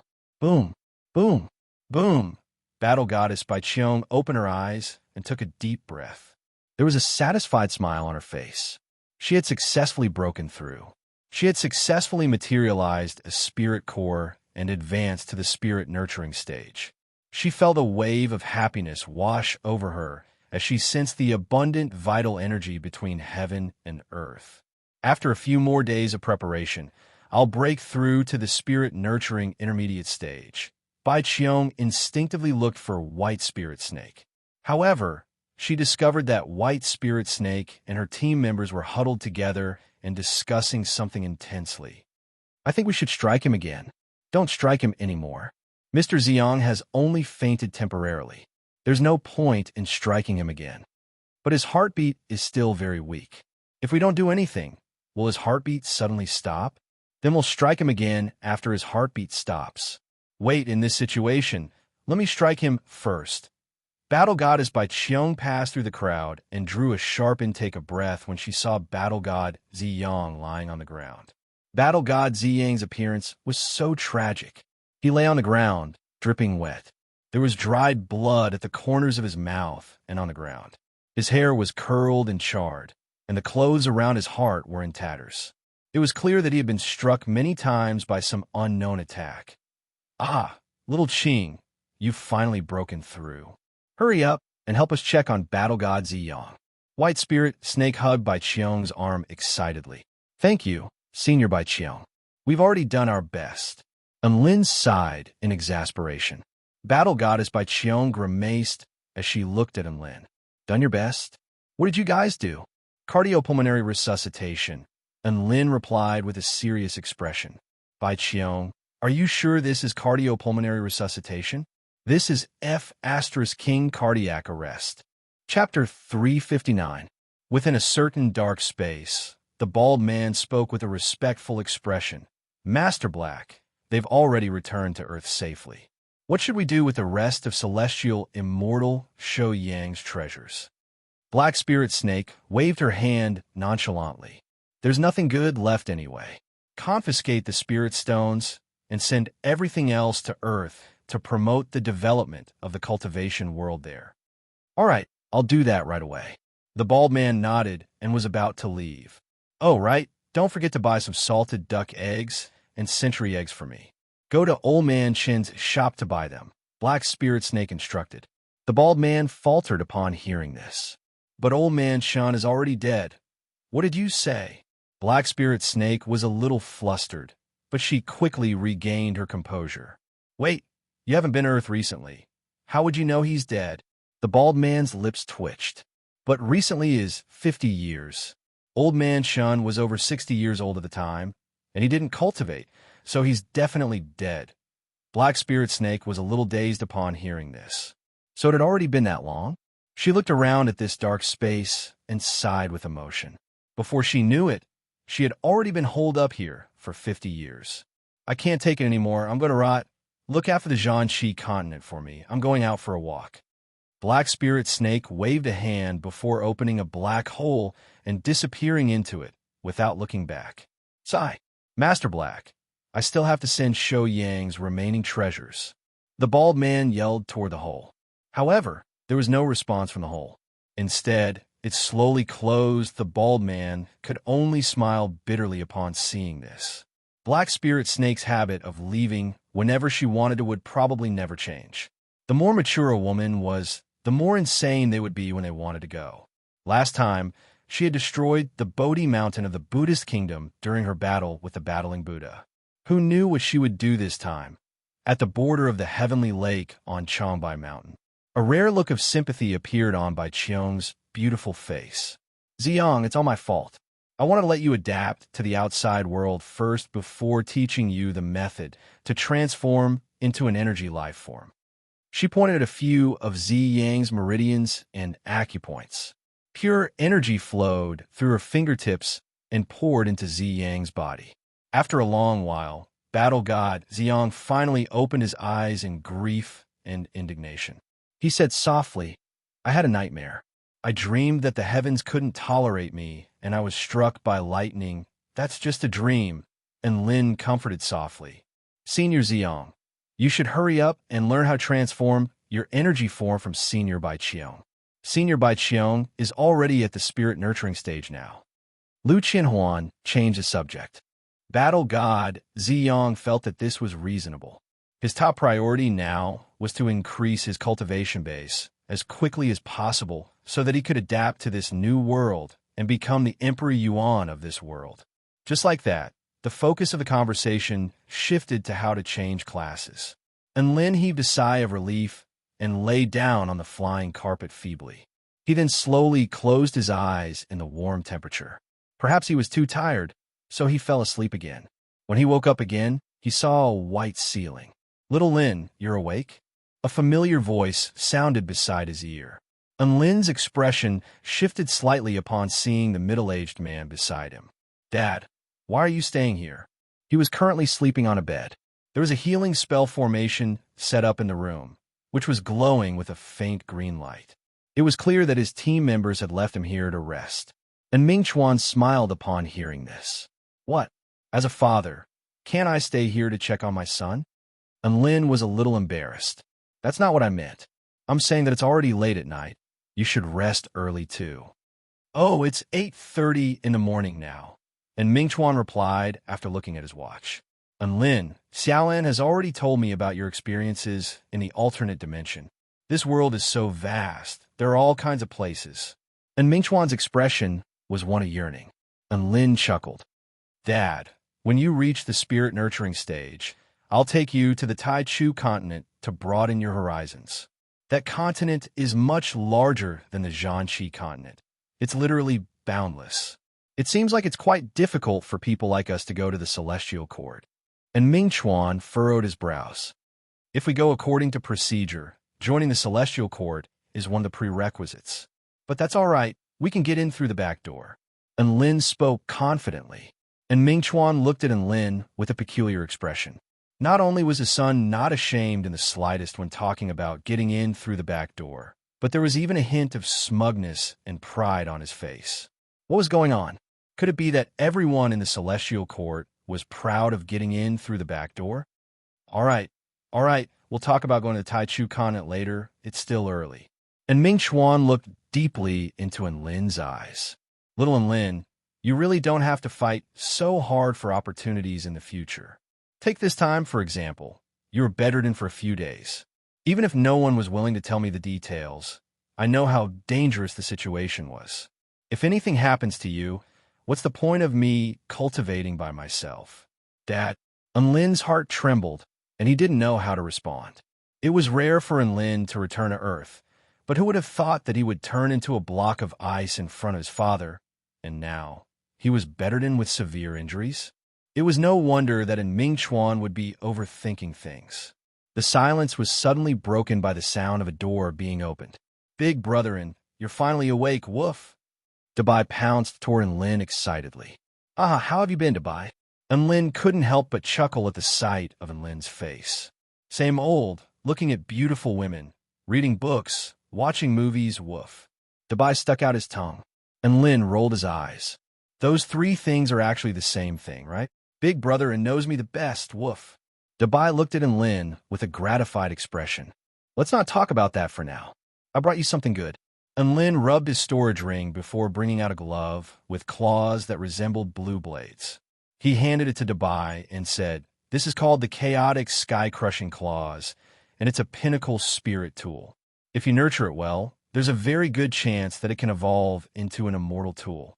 It's also very effective against metal-type and wind-type spell techniques. I'm giving this to you now." Dabai's eyes widened with incredulity as he accepted the spirit tool. Only after sensing the powerful energy fluctuations emanating from the spirit tool did he finally believe that it really was a pinnacle spirit tool. Wah, big brother, and I didn't think you would really give me a present. This is the first time you've given me a present. I've never received such a good present before. I used to think that I was a free-range pet in the past. I really didn't think. I'm so touched, woof. Dabai was already rambling incoherently as he pounced toward Enlin and began to lick him like a madman. Enlin didn't think that Dabai would dare to rape him right in front of his father. He was completely exhausted and couldn't resist, so he could only yell angrily, "You blind Dabai, this isn't the first time I've given you a present. I've given you so many dried snake emperor pills in the past. Did they all get eaten by a dog?" "That's right, I ate them all, woof," Dabai replied excitedly. He sat on Enlin's waist and gripped onto Enlin's wrist with his paws as he expressed his gratitude. Chapter 360. Enlin rested on his bed for another 2 days. Under the powerful healing effects of the Green Soul Immortal Pill, his internal injuries were finally completely healed. The only thing that he hadn't fully recovered from was the after effects of using the origin energy of the netherworld too much. Although he couldn't use any powerful spell techniques, getting out of bed and walking was no problem for him. During this period of recuperation, some team members continued to live happily in the mortal world, while others practiced their newly obtained inheritances. White Spirit Snake, Battle Goddess by Cheong, and Battle God Xiong also temporarily stayed on the North Mist Mountain. The two battle gods still needed time to adapt to this world. Battle Goddess by Cheong broke through again and reached Spirit Nurturing Intermediate stage. Meanwhile, Battle God Xiong was still in the process of transforming his meridians. Enlin strolled along the bluestone path until he finally arrived in front of the flower bed. A young woman in a white dress stood out among the sea of purple and red flowers. She held a bead in her slender hands, and she was studying the secrets within it. This beautiful young woman was White Spirit Snake, and the bead in her hand was one of the 5 divine weapons of the Jiangxi continent, the White Radiant Bead.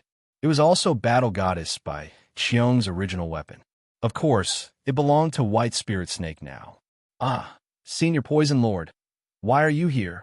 A joyful expression appeared on the young woman's face when she saw Enlin, and she ran toward him happily. Her white dress fluttered like clouds in mist, lifting up flower petals and bringing with it a floral fragrance. "I'm here to find Dabai. I'll be returning to the university in 5 days. I'm going to the Celestial Court's information transfer point now and report my experiences to the higher-ups," Enlin said with a smile. "Ah, you're leaving so soon."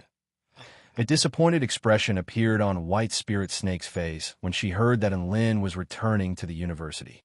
"It's not like I'm never coming back. Earth is my home, and I'll come back often." Enlin comforted her with a smile as he patted White Spirit Snake's head. White Spirit Snake's expression eased slightly upon hearing this, and she nodded lightly. "All right, then I'll wait for the Poison Lord to return. The next time we meet, I'll definitely grow to a level that will give you a fright." Enlin felt like White Spirit Snake had already scared him many times. Was she going to shock him again the next time she came back? Was he really going to play the role of a shocked passerby next to the protagonist? "Big brother, and taste my third form, Heavenly Wolf Pounce Woof." Dabai's claws were wearing the primordial sky collapsing claw and tore out 10 extremely resplendent blue blade lights in the sky.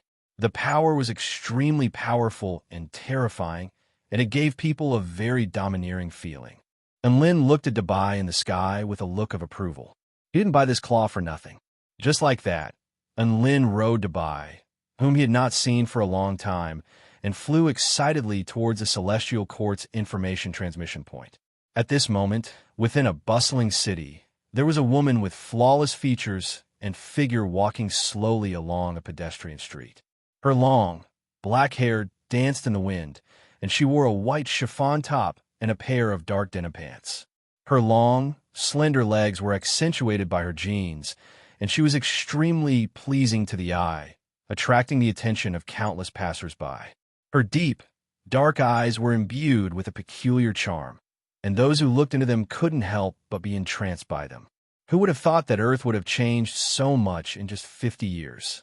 The woman surveyed her surroundings with a slight smile on her face as she held a cup of milk tea in her hand.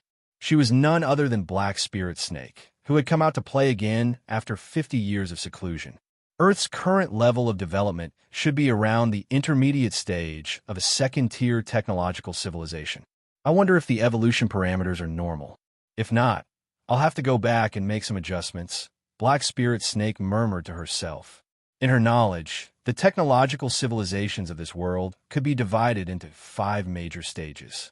First-tier technological civilizations were primitive civilizations. Civilizations at this stage could utilize all types of heat energy, such as firewood, coal, and gasoline. Second-tier technological civilizations were particle energy civilizations.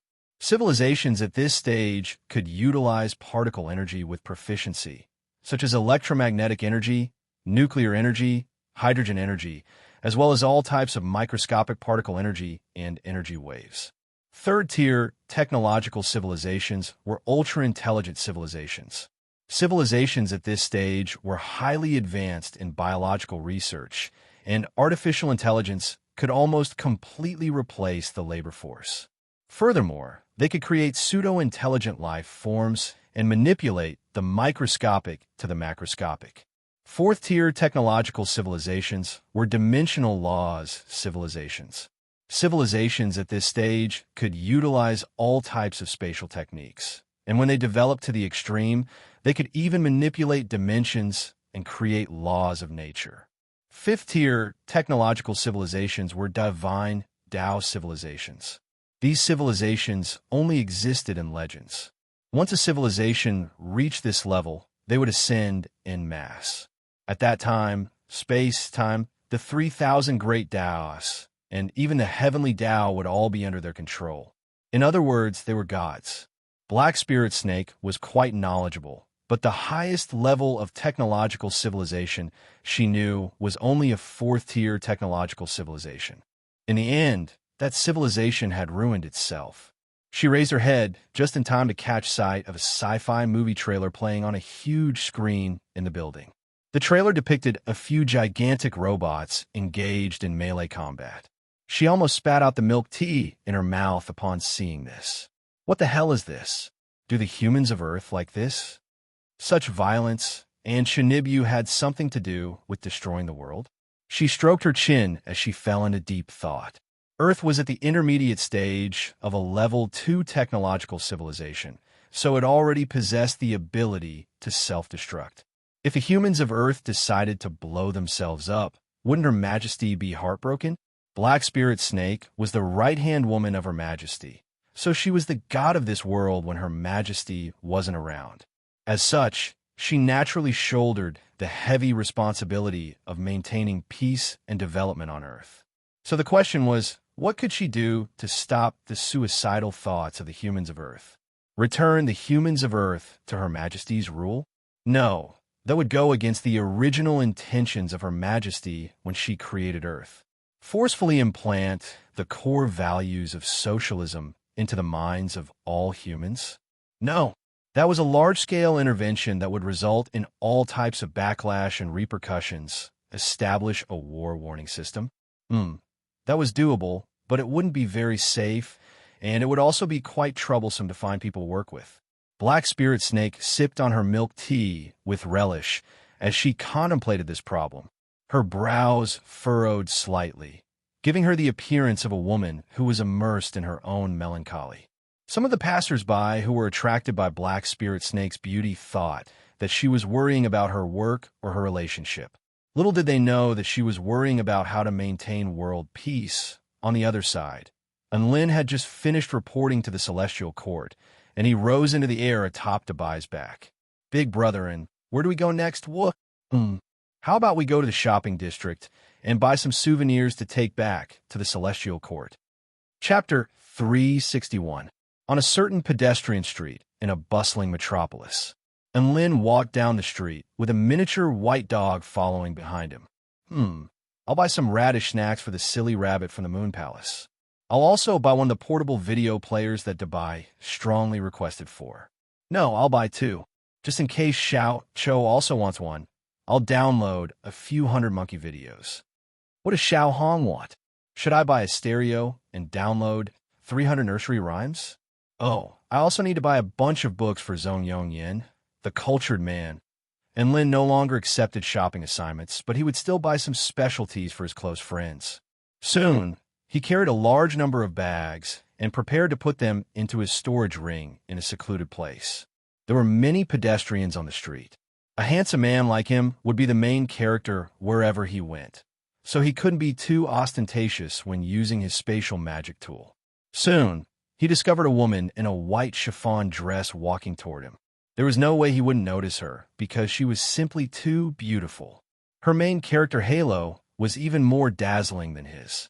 From his current perspective, the woman's looks were top-notch. This woman had a cold expression. Her long, ink-like hair fell behind her back, and her black eyes seemed to have a magical power that made people want to sink into them. Influenced by this unique temperament, and Lin instinctively thought that she was a cultivator. However, after carefully sensing her, he didn't discover any energy fluctuations. The woman was also looking at Lin, and this made Lin feel a little smug. See that? Even such a supreme-grade beauty would be subdued by my looks. What happened next shocked Lin even more. The woman actually took the initiative to stop him. Hello, handsome. May I ask what you think about maintaining world peace? The woman smiled sweetly, and her pitch-black eyes were particularly captivating.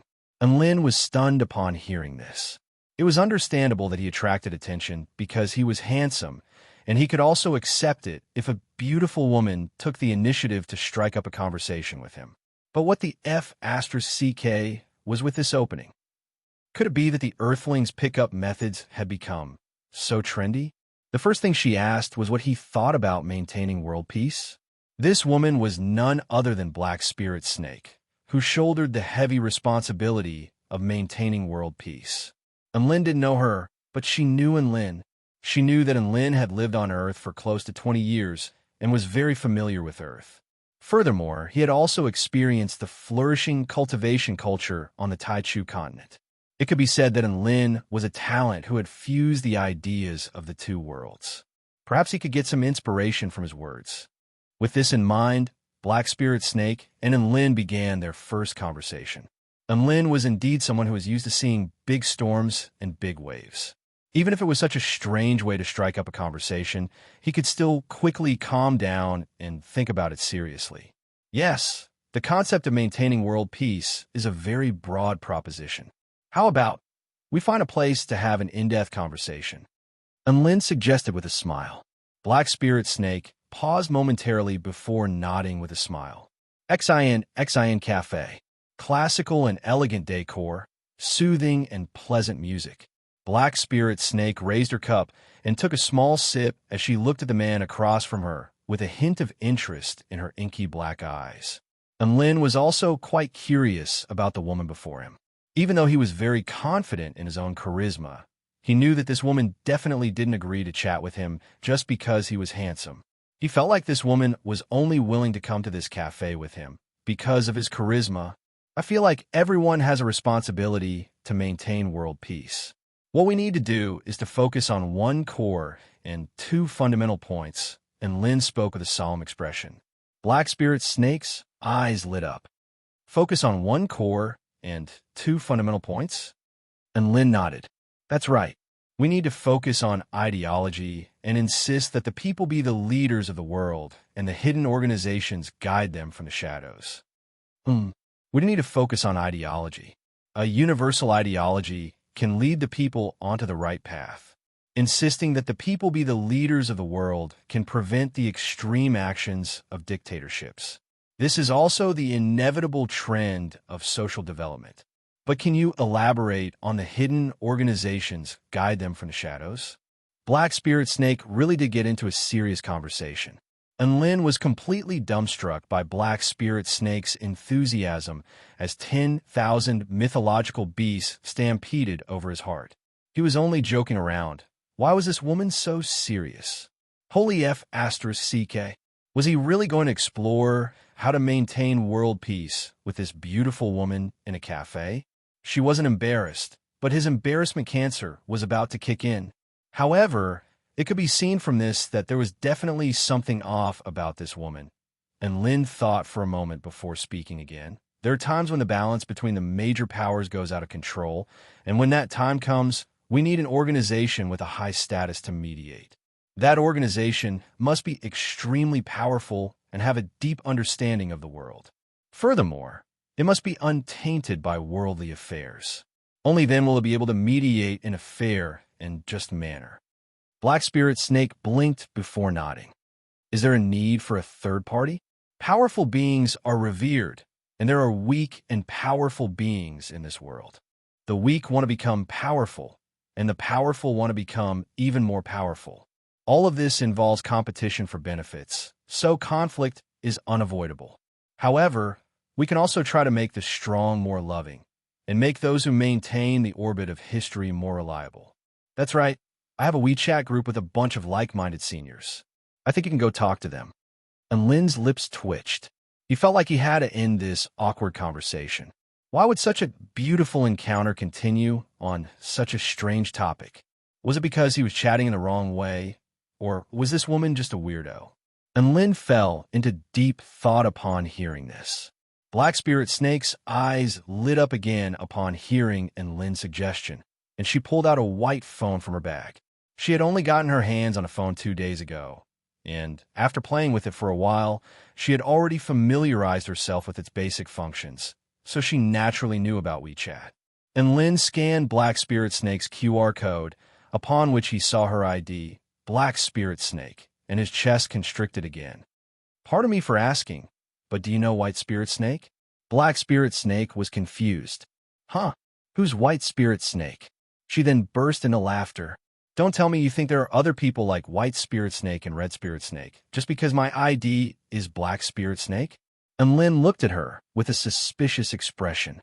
The group I want to invite you into is called All Cultivators of the World Unite Together to Protect Earth Group. Are you sure you want to join? Black Spirit Snake. All right, pull me in. Who are you?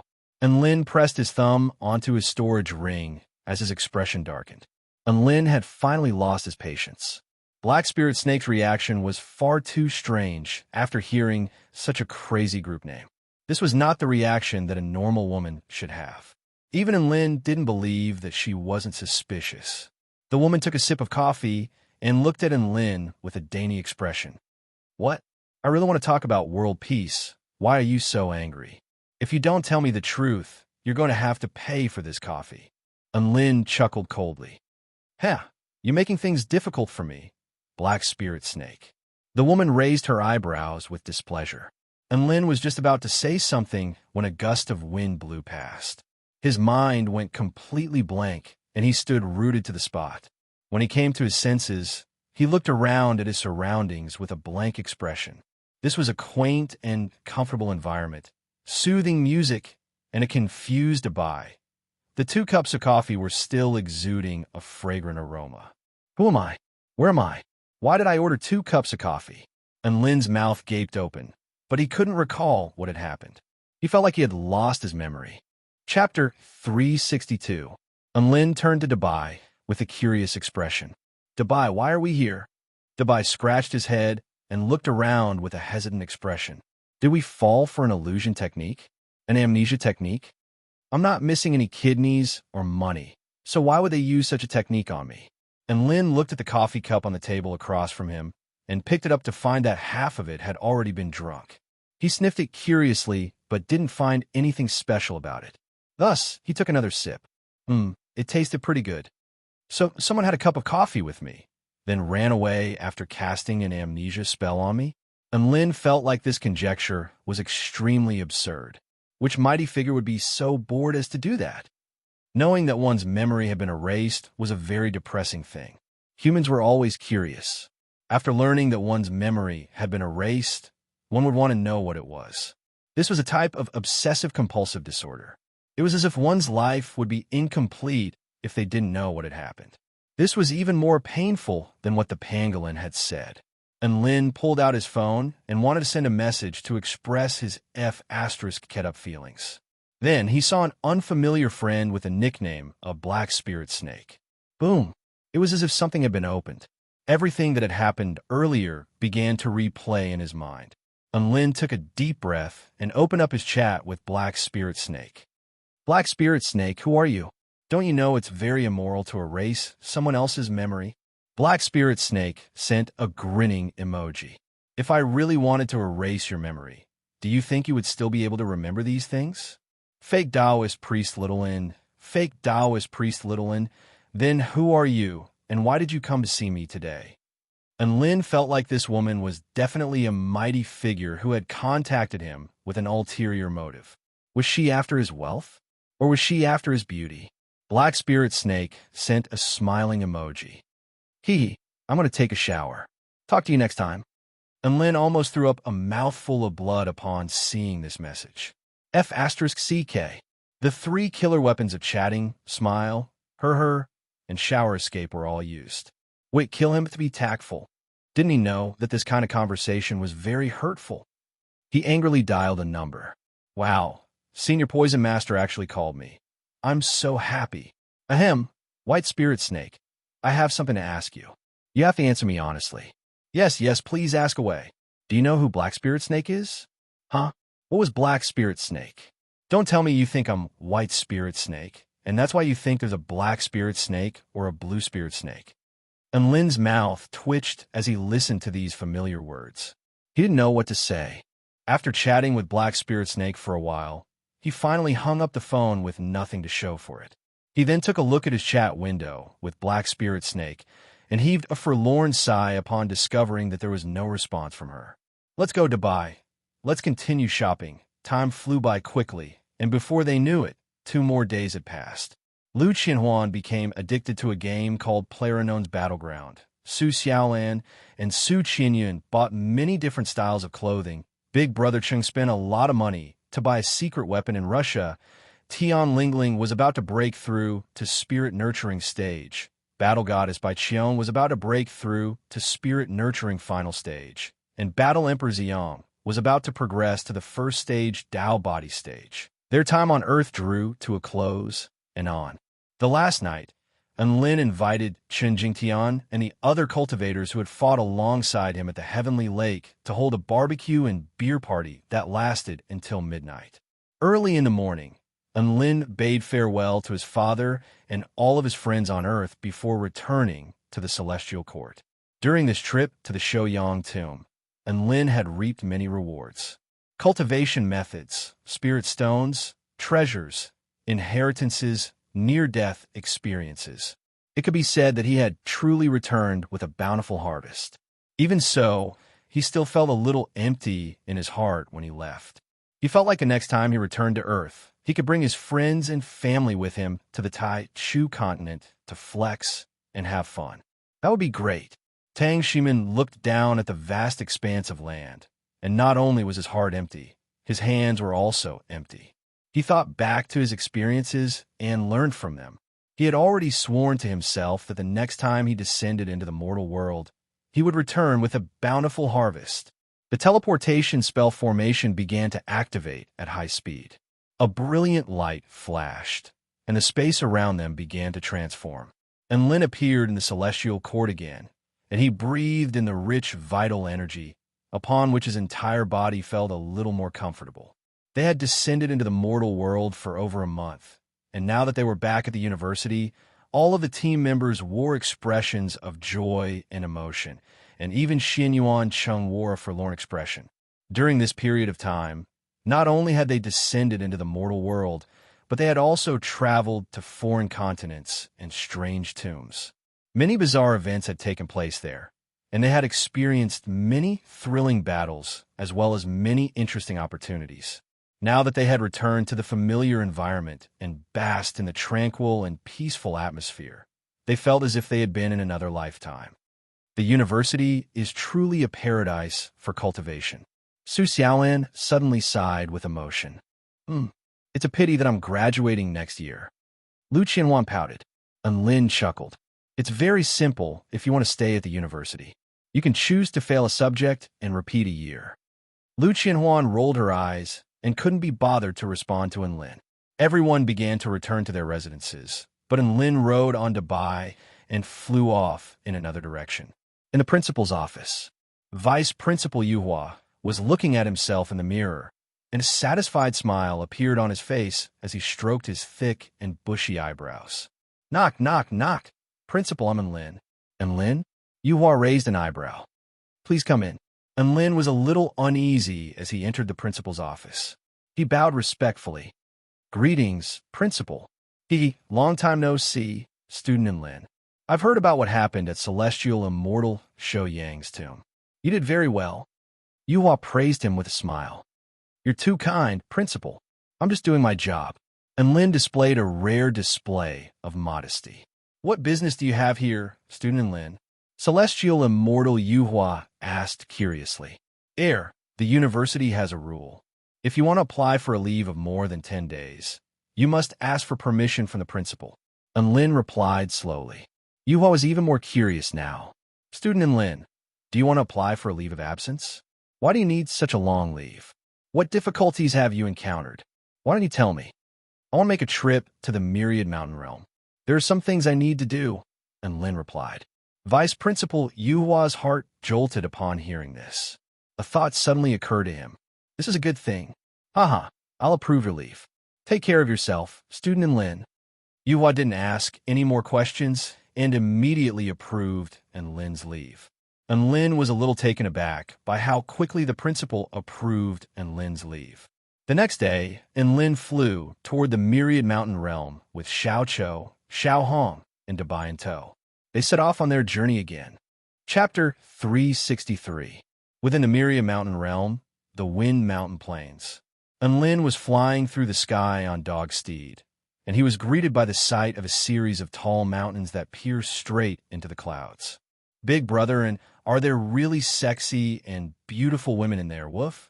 Dubai asked with a hint of disbelief. Enlin replied with a serious expression. It's true.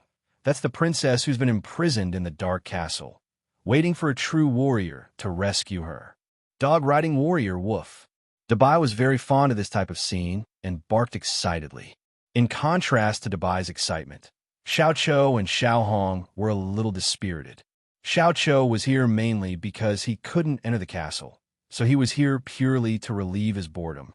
Meanwhile, Xiao Hong was lying peacefully in Enlin's pocket, living as if she were dead. At the foot of a tall mountain that pierced straight into the heavens, the White Cloud Lake was surging. Enlin arrived above the White Cloud Lake and yelled, Senior Jiang Amlin, are you there? His voice was like a clap of thunder exploding over the surface of the lake. Anyone who wasn't deaf would be able to hear him. Xiao Chou was a little perplexed. Shouldn't summoning Senior Jiang Amlin involve capturing a rainbow cow first? Enlin smiled lightly. What kind of relationship do I have with him? Is there a need for such formalities? Boom! A huge splash erupted from the surface of the lake, and a horned dragon over 100 feet in length with azure scales appeared before Enlin with a majestic aura. Enlin, it's you? The horned dragon was also slightly taken aback by the sight of Enlin. He had a very deep impression of this young man. After all, this was the man who had once emptied his treasure vault, so it was impossible for him not to have a deep impression of him.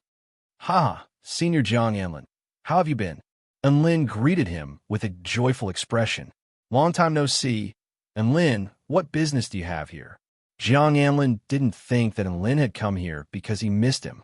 Oh, Senior, I'm here to explore the ruins of the White Cloud Lake. Enlin cut straight to the point. Jiang Amlin's lips twitched upon hearing this. Again? Weren't you chased out by the mainframe? That was me in the past. Now, I'm no longer who I used to be. Enlin smiled confidently. His eyes were burning with fighting spirit. That's right, he was already a powerful being of the spirit-nurturing final stage, and he possessed all kinds of exceptional divine abilities. The Purple Star Ruins were scary. No such thing exists. Only cultivators below the soul formation stage were allowed to enter the ruins. Enlin didn't choose to break through to the soul formation stage so that he could sweep through the entire Purple Star Ruins. If even he could not wipe out the 88th Purple Star Research Institute, then it was even more impossible for others to do so. He didn't know if there were any spirit-nurturing stage cultivators more powerful than Enlin. In any case, he hadn't seen any. All right, I can't be bothered with you. Jiang Anlin didn't say anything else upon seeing Enlin's high-spirited expression. Instead, he looked at Enlin's hands with his yellow eyes. Where's the rainbow cow? Haha, rainbow cows are very hard to find. We're old friends. What's there to talk about? Enlin laughed heartily with a friendly expression. The horned dragon grimaced. Hee hee. He didn't move and didn't say anything else. A deathly silence ensued. The atmosphere was extremely awkward. Dabai did his best to stifle his laughter. Was this the old friend Big Brother was talking about? Why did he look like an old enemy? Enlin's chest constricted. Why was this stupid dragon so disrespectful? A pained expression appeared on his face as he brought out 10 dazzling white vital stones from his storage ring. Haha, Brother Jiang, I know you might not be interested in these mundane items. Jiang Amlin raised an eyebrow at the sight of the vital stones in Enlin's hand, as if he had something to say. At this moment, Enlin continued, but I'm a very shallow person. I don't have much other than money. It's rare to see an old friend. So these are a small token of my appreciation. I hope you'll accept it. He stuffed the 10 vital stones into Jiang Amlin's hand as he spoke. Jiang Amlin's expression changed drastically as he held the vital stones. Oh my, look at you, brotherin. I didn't have to go through so much trouble to see you in the future. Immediately afterward, the horned dragon transformed into the appearance of a middle-aged man and happily stowed the vital stones into his storage ring. The two of them began to converse happily, as if they were old friends who hadn't seen each other in a long time. Dabai's mouth gaped open as he stared blankly at the scene before him. It was as if a door had been opened in his heart. Brotherin, I won't disturb you any longer since you have business to attend to.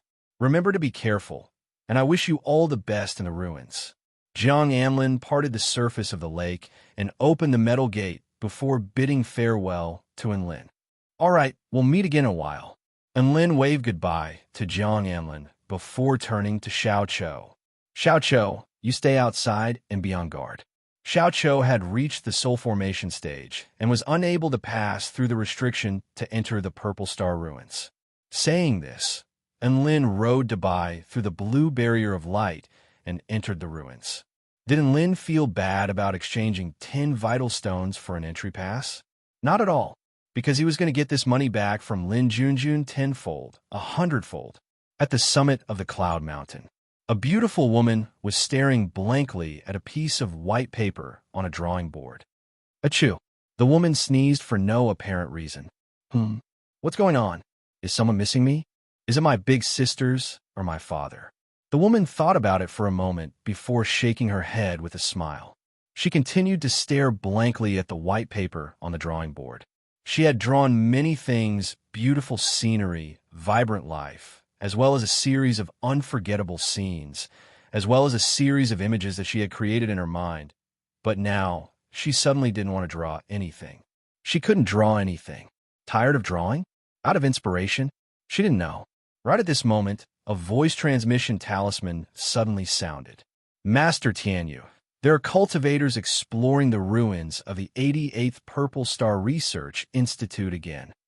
Jiang Amlin's voice sounded from the voice transmission talisman. Oh, Lin Junjun's expression was completely devoid of interest. Ever since the experiment had progressed to the third step, the information regarding the Purple Star inheritance was no longer as urgent. Master Tianyu, aren't you curious who's exploring the ruins? Is that important? Regardless of whether it's a black cat or a white cat, it's a good cat if it can catch a mouse. If it succeeds, then bring them here to receive their reward.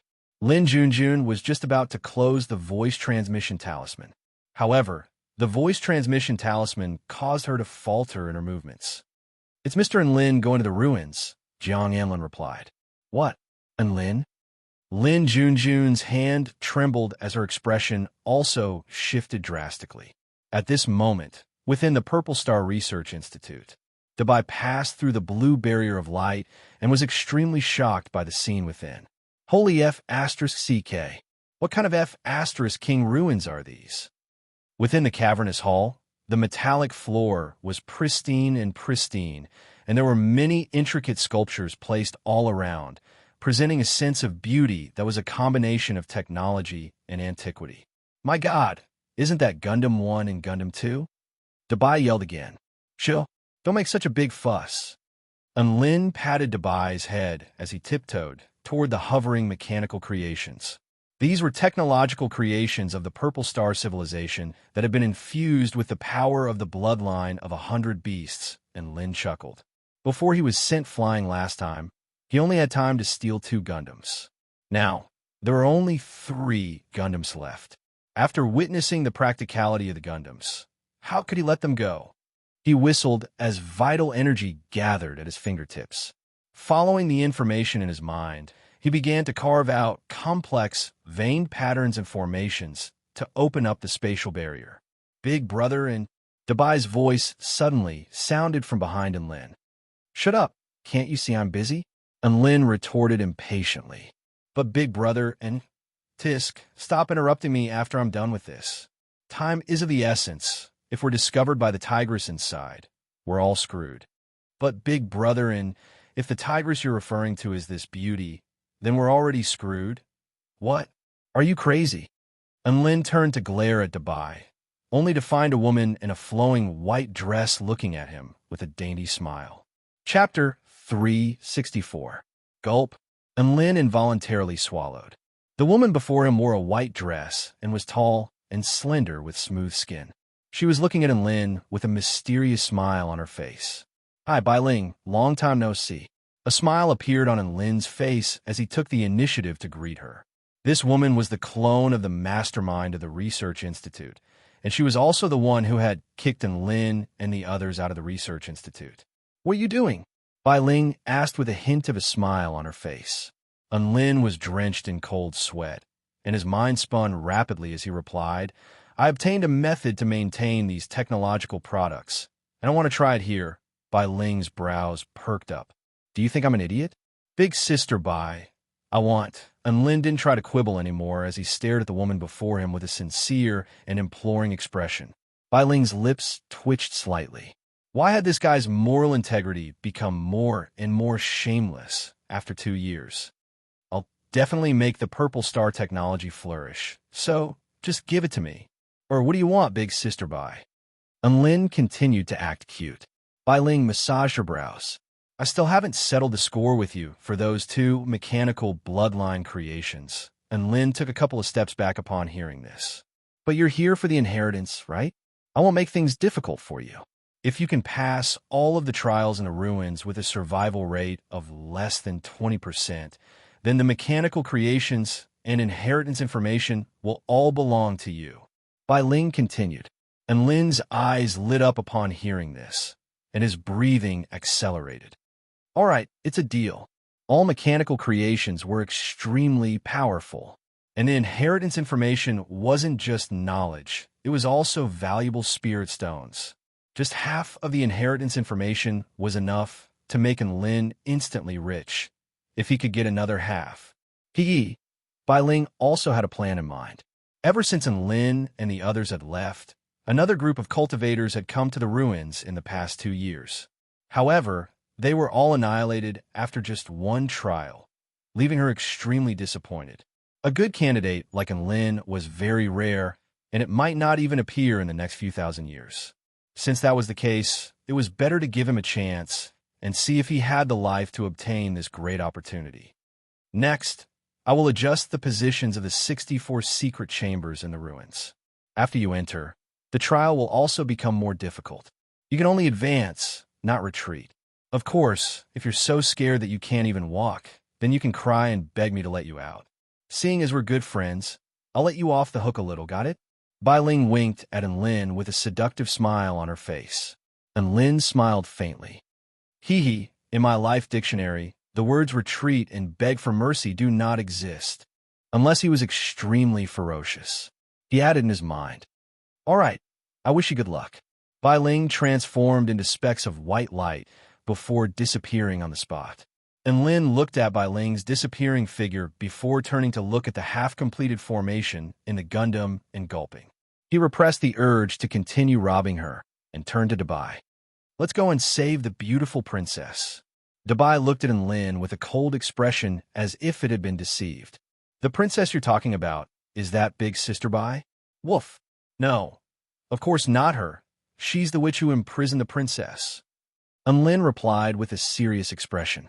Dabai heaved an internal sigh of relief upon hearing this. The woman in the white dress was very beautiful, but her aura was so powerful that she didn't seem like someone who needed saving at all.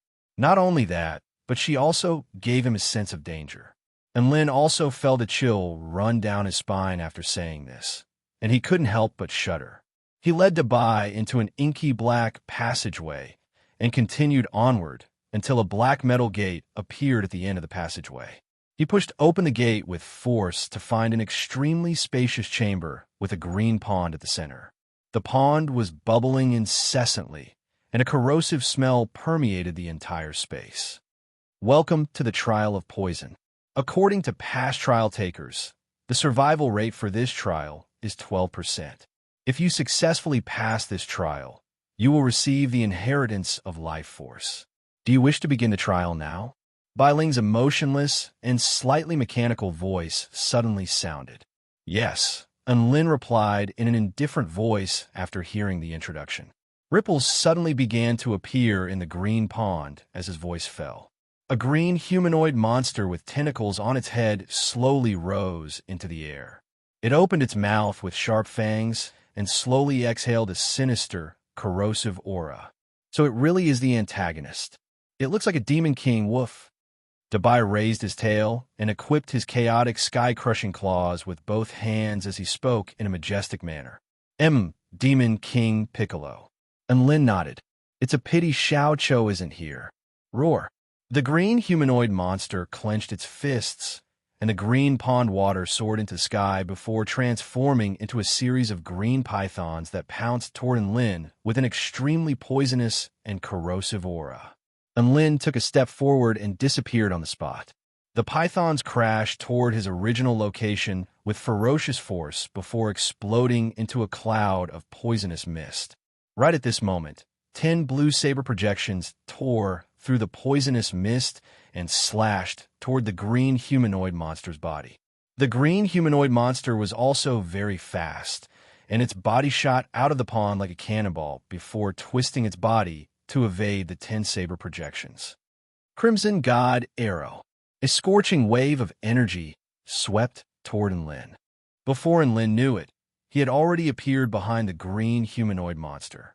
Crimson wings materialized into an arrow imbued with extremely fearsome flame power before shooting forth with a whoosh. The Crimson God arrow left a scorching red trail in its wake before puncturing the green humanoid monster's chest. The green humanoid monster let loose an enraged roar before turning around and unleashing a fist toward Enlin. As its arms wriggled, the projection of a green skull appeared on its fist before biting toward Enlin. You dare to fight with your fists? Enlin unleashed a mountain-quaking fist without any hesitation. The massive golden fist clashed with the green skull fist, and the resulting explosion of energy swept through the surroundings in a frenzy. Right at this moment, Dabai had already arrived in front of the green humanoid monster, and his chaotic, sky-crushing claws slashed toward the monster's head. Everything happened far too quickly. Enlin and Dabai's attacks were extremely well-coordinated, and the green humanoid monster had no time to evade Dabai's claws. A blue saber projection flashed by, and the green humanoid monster's body was sliced into several pieces like butter. Splat! Green blood spurted forth, and both Enlin and Dabai hurriedly retreated with expressions of disgust and disgust. Congratulations, you've passed the trial of poison. Bai Ling reappeared before Enlin in her white dress. Enlin shook his head with a resigned expression. This is the trial with a 12% survival rate? It's not that impressive. Bai Ling glanced at Enlin. What's the point of flexing to me like this? Let me ask you, how many more trials are there? Enlin asked curiously. I'm not telling you. A mysterious smile appeared on Bai Ling's face. But there's a surprise waiting for you. All right, I'll save those inheritances for you for now. I'll give them to you after you've completely conquered this set of ruins. Otherwise, if you die during the trial, I'll be wasting my energy, Bai Ling continued. All right, I don't care about your inheritances. And Lin waved a hand before continuing toward the next gate. Bai Ling's chest constricted upon hearing this. You! She gritted her teeth in rage as she stared at Lin's departing figure. However, he didn't even look back as he continued on to the second trial. Chapter 365. Welcome to the Machine Trial. Defeat 3 beast-type machines to pass the trial. According to past trial takers, the survival rate for this trial is 5%. Passing this trial will grant you the mechanical engineering inheritance. Do you wish to begin the trial now?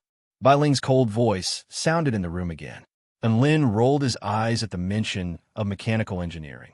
Was this inheritance trying to make him AF * King Mechanic? Begin the trial. Regardless of what the inheritance was, and Lin's goal here was to wipe out everything in his path, so all he had to do was fight. A hole appeared in the wall, and 3 steel beasts with vast auras emerged. There was a shimmering golden lion, a huge crimson wolf, and a wild horse with lightning flashing around its body. Haha, robot beasts? And Lin's eyes lit up. No one answered him. The lion roared, and a burst of scorching flames suddenly shot forth from its mouth, which fanned out toward Lin. And Lin leaped into the air as his storage ring flashed. You think you can compete with me in a machine battle? I'll fight fire with fire. Gundam 1, Gundam 2, come out. 2 white figures appeared in the air as his storage ring flashed. At this moment, the huge crimson wolf's buttocks exploded, and its body transformed into a streak of red light as it charged toward Lin at an extremely fast speed. Its metallic claws tore through the air toward Lin. Right at this moment, a silver figure appeared in front of Lin and was greeted by a particle sword slash. An ear-piercing screech erupted as the seemingly indestructible wolf claws were torn apart by the particle sword. At this moment, the other Gundam also aimed its cannon at the huge crimson wolf. Boom! The energy cannon shot forth, and a powerful blast of energy exploded, transforming into a light and heat shockwave that blasted the huge crimson wolf into the ground, and its fate was unknown. Ha, trash! My Gundams are the real robots.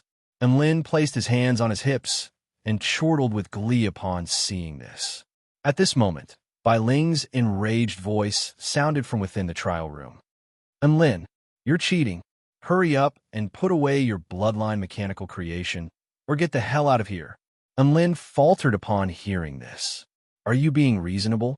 Gundam 1 and Gundam 2 belong to me. They're part of my power. 3, 2. And Lin was given a fright upon hearing Bai Ling's countdown, and he immediately summoned back his Gundams. Only then did the terrifying countdown disappear.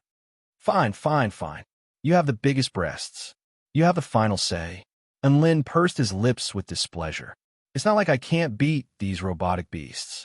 It's just that I haven't used Gundam 1 and Gundam 2 for a long time, and I'm afraid that they'll rust, so I brought them out for a walk. The wild metal horse's entire body erupted with dazzling lightning. As it galloped, it seemed as if it was riding on lightning as it directly crashed into Lin. And Lin's expression remained calm as he drew his evil slaying sword. At the same time, his eyes turned snowy white.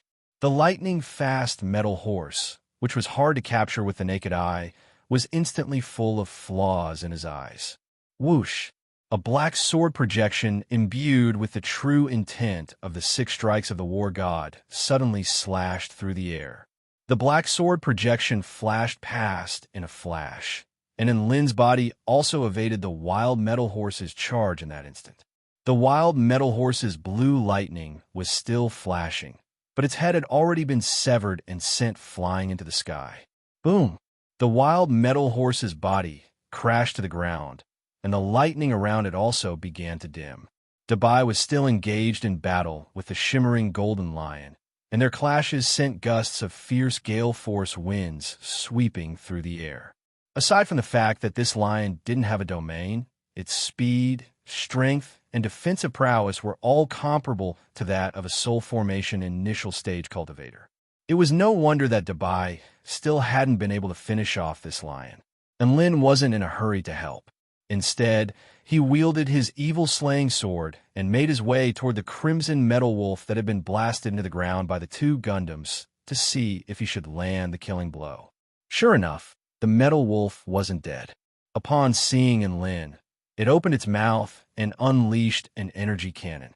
And Lin was already prepared, and after evading the attack with his divine inspection technique, his evil slaying sword transformed into a series of afterimages as it sliced the crimson metal wolf into pieces. Phew, another one down. And Lin finally had the leisure to look at Dabai this time. The battle between Dabai and the lion had already reached its climax, and Dabai was already at the 15th technique of the 18 forms of dog pouncing. Battle dog and the wild woof. Dabai's body spun, and his chaotic, sky-crushing claws transformed into a tornado of saber projections that swept toward the lion. Waves of scorching flames burst forth from the metal lion's mouth, but they were all torn into specks of sparks by the tornado of saber projections. The golden lion's heart jolted with shock upon seeing this, and it immediately unleashed its second mystic technique, Lion's Roar. Roar! It let loose an almighty roar, and powerful sound waves transformed into raging waves that crashed into the blue tornado of saber projections before seeping into Dabai's body. Dabai spat out a mouthful of blood as if he had been struck by a heavy blow, and he flew back through the air. The shimmering golden lion took advantage of this opportunity to pounce toward Dabai, and the metallic edges of its claws shimmered with a cold light. And Lin's expression froze slightly as wings of wind spread open on his back. Divine dogtail whip woof. In the nick of time, Dabai twisted his body, and his chaotic sky-crushing claws transformed into blades of wind as he slashed a blue crescent toward the lion's head. The screeching sound of metal reverberated throughout the entire space, and sparks flew through the air. The lion was still in its pouncing position when its head flew through the air, leaving sparks of electricity in its wake. Beautiful, and Lin couldn't help but applaud upon seeing Dabai's counterattack. Dabai wiped the blood from the corners of his lips with a faint smile. So what if you're the king of all beasts? You still succumb to my claws in the end. Woof. Nice show-off. And Lin continued to applaud. Congratulations, you've passed the trial with the machines. Please get the F***CK off to the next trial and stop flexing. Bai Ling's cold voice sounded within the room, and there seemed to be a hint of resentment in her voice. And Lin felt like she had been provoked by him summoning the two Gundams, so he couldn't be bothered to argue with her. He gave Dabai a blood spirit pill and rested for a while before continuing onward. After passing through the gate, Lin and the others arrived in a pitch-black space. This was true darkness where one couldn't even see their own fingers. It was as if they were situated at the bottom of an abyss, where darkness and deathly silence had become eternal. Welcome to the Trial of Darkness. There is a cloned shadow demon here. Find it and defeat it to pass this trial. According to past trial takers, the survival rate for this trial is 0%. You'll receive the inheritance of the shadow demon if you successfully pass this trial. Do you want to begin a trial now? Bai Ling's voice sounded. After hearing that the survival rate for this trial was 0%, and Lin finally perked up. He was very confident that he could pass the trials that had a survival rate. After all, if others could survive, then he wouldn't be inferior to them, so he would naturally be able to pass as well. However, he wasn't going to underestimate the trials that had the potential to wipe out all other teams. That meant that the dangers of the trial were unknown. Just like the perilous realm of destruction, they were unsolvable to a certain extent. And Lin took a deep breath. Begin the trial. Chapter 366. A chill ran down Lin's spine as soon as his voice fell. Light up this darkness, great holy flame. In the face of this boundless darkness, Lin unleashed his divine flame to illuminate his surroundings. Boom! A streak of light flashed past before it was instantly engulfed by the darkness in complete silence. What? And Lin's heart jolted as he felt a ferocious force slam into his chest. The impact was extremely violent. Even though Lin had cultivated in the Earth Lotus Supreme skill and the Evergreen technique, and his body was far more powerful than the average cultivators, his body still caved in from the impact. Excruciating pain swept through his entire body, and Lin threw up a mouthful of blood as his body flew back like a cannonball. Big brother and woof! Dabai let loose an enraged roar as it tried to tear at the spot wherein Lin had just been standing, only to find that there was nothing there. In the next instant, its body was also struck by a powerful force, and it crashed into the metal wall of the room, causing the metal wall to cave in, and its body was on the verge of falling apart. Dabai, can you determine its location from its scent? Lin yelled in the darkness. No, it has no scent, woof, Dabai yelled feebly. This collision had almost crippled it. Lin gritted its teeth as a pair of wings appeared on its back, and it flew toward Dabai. Dabai could sense an approaching air current, and it immediately raised its claws. Don't attack. It's me. Lin yelled as he grabbed onto Dabai's fur and unleashed his heavenly void flame to protect himself. Dabai heaved a sigh of relief upon hearing that it was Lin. However, Lin's expression was extremely grave. The Shadow Demon's attack was soundless, and there was no way to determine its location from sound or air current. The darkness could engulf all light, so Lin had no idea how to retaliate. The only fortunate thing was that although the darkness could devour light, it couldn't devour the energy of spells. Lin had sensed the heat from the great holy flame he had released earlier, and that was the key to breaking through this predicament. Several breaths of time later, a hole suddenly appeared in the void flame, as if it had been torn apart by something. Dabai, be careful, Lin yelled as he slashed his evil-slaying sword through the air. He could even hear the sound of the sword aura tearing through the air and crashing into the metal walls of the room. Missed? Lin blinked his eyes. At this moment, his abdomen suffered another terrifying blow. Puffed. He almost fainted from the blow. In the instant that his evil-slaying sword was struck, he slashed forward with all his might, but it was as if he had struck thin air. The enemy was too fast in the darkness that could even devour light, and Lin had no way of hitting the Shadow Fiend. You force my hand. Demonic Star Flame, Great Holy Flame, Setting Moon Flame, appear. Sea of Four Spirits Fire, activate. Boom!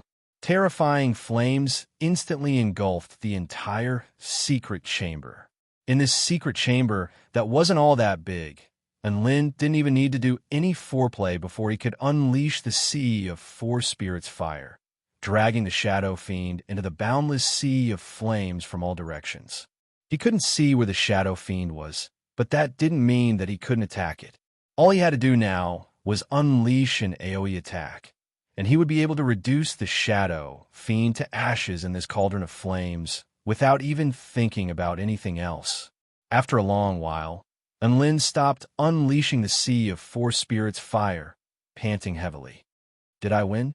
Woof! Dabai hid behind Lin and asked nervously. Lin was also waiting for the trial passed announcement from the secret chamber, but unfortunately, it didn't appear. How could this be? How could it not die from this? What he received in response was another violent collision. He could vaguely feel that it was a round fist that had struck his chest with the weight of a mountain, and he almost fainted from the impact. He was in disbelief. This enemy was way too powerful. Was this really a trial for spirit-nurturing stage cultivators? Oh no, this was a tomb for spirit-nurturing stage cultivators. Strong attack power, untraceable, unfathomable defense. A hint of despair welled up in Lin's heart. Was he, a peerless sword immortal, really going to die here? No, there was still a way. He could still cry to Bai Ling for help and beg her to let him out. Which was more important, dignity or life? In the darkness, he felt as if he could already see the Shadow Fiend sneering at him with a sinister and mocking smile. He unleashed the heavenly void flame again, which enveloped him and Dabai within. This way, even if the Shadow Fiend wanted to come in, it would have to break through the heavenly void flame first, which would serve as a warning. However, right at this moment, Lin felt as if his bottom had been struck by a heavy blow. A terrifying force that could topple the mountains and overturn the seas came crashing down, as if it was going to break his pelvis. Boom! And Lin's body flew into the air and crashed into the alloy wall at the ceiling, causing the entire chamber to tremor violently. Pwah! The blood in Lin's body churned, and he spat out a large mouthful of blood as his body plummeted to the ground. Humiliation, confusion, rage, and all kinds of other emotions filled his entire body. Was this really the end? This trial was far too inexplicable, so inexplicable that Lin was on the verge of defeat, and he had no idea why he was being bashed. The Shadow Fiend clearly hadn't broken through the heavenly void flame, so how was it able to attack him? What kind of F***king monster was this? Lin's body plummeted to the ground, and the chill of death began to approach him. Right at this moment, his pocket began to squirm. "It's too dark, there must be light." A sweet, yet slightly angry voice suddenly sounded. "The sun shines in the sky, and the flowers smile at me. The little bird says, 'It's too dark, I want to be a third wheel.'" A fragrant breeze blew past as the moving song drifted through the air. A dazzling golden disk suddenly appeared in the chamber, like the sun. It was like a golden longsword that tore through the darkness, bringing light to the entire space. "Ah, it's so bright." Woof. Dubai's dog eyes were already blinded, and Lin was also dazzled by this sudden bright light, and he was even tearing up from the brightness. "Umph, you dare darken me? I'll shine you to death." The sweet voice sounded again, and Lin could clearly hear this voice. It was Xiao Hong's voice. He opened his teary eyes to see a seductive girl in a fiery red dress already standing in the air. There was a sun above her head, and she held a red staff in her hand. Don't ask Lin why Xiao Hong had a sun above her head and a staff in her hand. He didn't know either. On the ground, a black figure finally revealed itself, and it was trembling under the sunlight. And Lin was stunned upon seeing this figure. His enemy, the legendary Shadow Fiend, was actually a kangaroo. It was a kangaroo that was only half the height of a grown man, and it was wearing a black boxing glove. "Although you're very cute, you've already hurt my master. That's a capital offense." Xiao Hong shouted lightly, and the red staff in her hand rotated along with her body. "I'll destroy you in the name of the sun. Go, emissary of the sun." As the red staff glowed with a golden light, a naked, muscular golden monk began to appear. It raised its fists and charged toward the kangaroo. Don't ask Lin why Xiao Hong was able to summon such a strange monk. He didn't know either. The black kangaroo's body trembled upon seeing the naked monk charging toward it. A black crack began to appear behind it, and it jumped back into the crack. The crack closed, and everything returned to normal. No, and Lin's heart couldn't calm down at all. The naked, muscular monk suddenly smiled kindly at Lin, and Lin had goosebumps. What the F***ck is this thing? Chapter 367. And Lin wasn't surprised that Xiao Hong knew how to sing school song. After all, Xiao Hong loved to sing nursery rhymes when she was photosynthesizing, and 300 nursery rhymes was a gift he had given to Xiao Hong. But who could tell Lin what a sun above Xiao Hong's head and a staff in her hand was? Also, what the hell was this naked, muscular monk that Xiao Hong referred to as the messenger of the sun? Huh? The kangaroo escaped? What do we do now? Xiao Hong landed beside Lin, and there was a hint of distress on her pure and seductive features. The shadow demon has the ability to open up alternate dimensions. That would explain why it was able to survive my sea of divine flames, and why it was able to penetrate the heavenly void flame's defenses to attack me. And Lin furrowed his brows. However, it's not a return to void stage cultivator, so its spatial manipulation ability definitely won't last forever. Let's wait and see if it can't hold on any longer. Oh, Little Red nodded her head obediently. Her pair of charming eyes looked around with rapt attention. Dabai ran over to Xiao Hong excitedly. "Big Boss Hong, you really are a lucky star. You saved the world right from the get-go and didn't bring shame to our beast pet team." Woof. Xiao Hong blushed with excitement and summoned a few more messengers of the sun, all of whom were scattered around the secret chamber in preparation to bash the shadow demon to death as soon as it appeared. And Lin's lips twitched at the sight of the naked, muscular monks in the secret chamber. Xiao Hong, are you tired of standing under the sun? He felt like it was a good idea to test Xiao Hong's mental state first. No, this golden wheel is a gift from the sun. We should all praise the sun. Xiao Hong's eyes lit up with pride. Lin, then what's up with these monks? What do they have to do with the messenger of the sun? Lin thought about it for a moment before deciding to ask Xiao Hong about her inner world. After all, it was her master's question, so Little Red answered very straightforwardly. She immediately said sweetly, Master, what can you think of when you look at the monk's head? What can you think of? Their hair is gone? Lin blinked and said, Wrong. I can think of the sun. Little Red said in a cadence. Monks' heads are round and round, like the round sun in the sky. They can even reflect the radiance of the sun. That's why they are worthy of being the emissaries of the sun. Lin's heart sank when he heard this. Did Little Red become stupid from the sun? At this moment, Little Red was already agitated. Life gave you a head of black hair, but you used it to block the sun. With a face full of emotion, she raised her hands high. Only monks would shave their black hair to reflect the radiance of the sun. Praise the sun. All right, there's no need to doubt it. Little Red has definitely gone crazy from the sun. And Lin looked at Little Red with a pained expression. Was it because he didn't pay enough attention to her? He didn't even know that she had undergone such a terrifying transformation. Little Red, monks don't shave their heads to praise the sun. Instead, they shave off their worries and worries. Lin tried to persuade her. Little Red retorted, If an object is an object, then that object is an object. If an object isn't an object, then that object isn't an object. An object doesn't deserve its name, and an object doesn't deserve its name. Master, some things don't necessarily exist, as the legends say. Objects don't necessarily match their names. Even though they're like yet not like, they're still illusions. In my eyes, the true appearance of a bald head is to praise the sun. And Lin stood rooted to the spot, dumbstruck. A myriad of thoughts flashed through his mind. Is that really the case? Could it really be like what Little Red said? Did Little Red become stupid from the sun? Or did she become smart from the sun? What she said makes so much sense. So much sense, what do I do?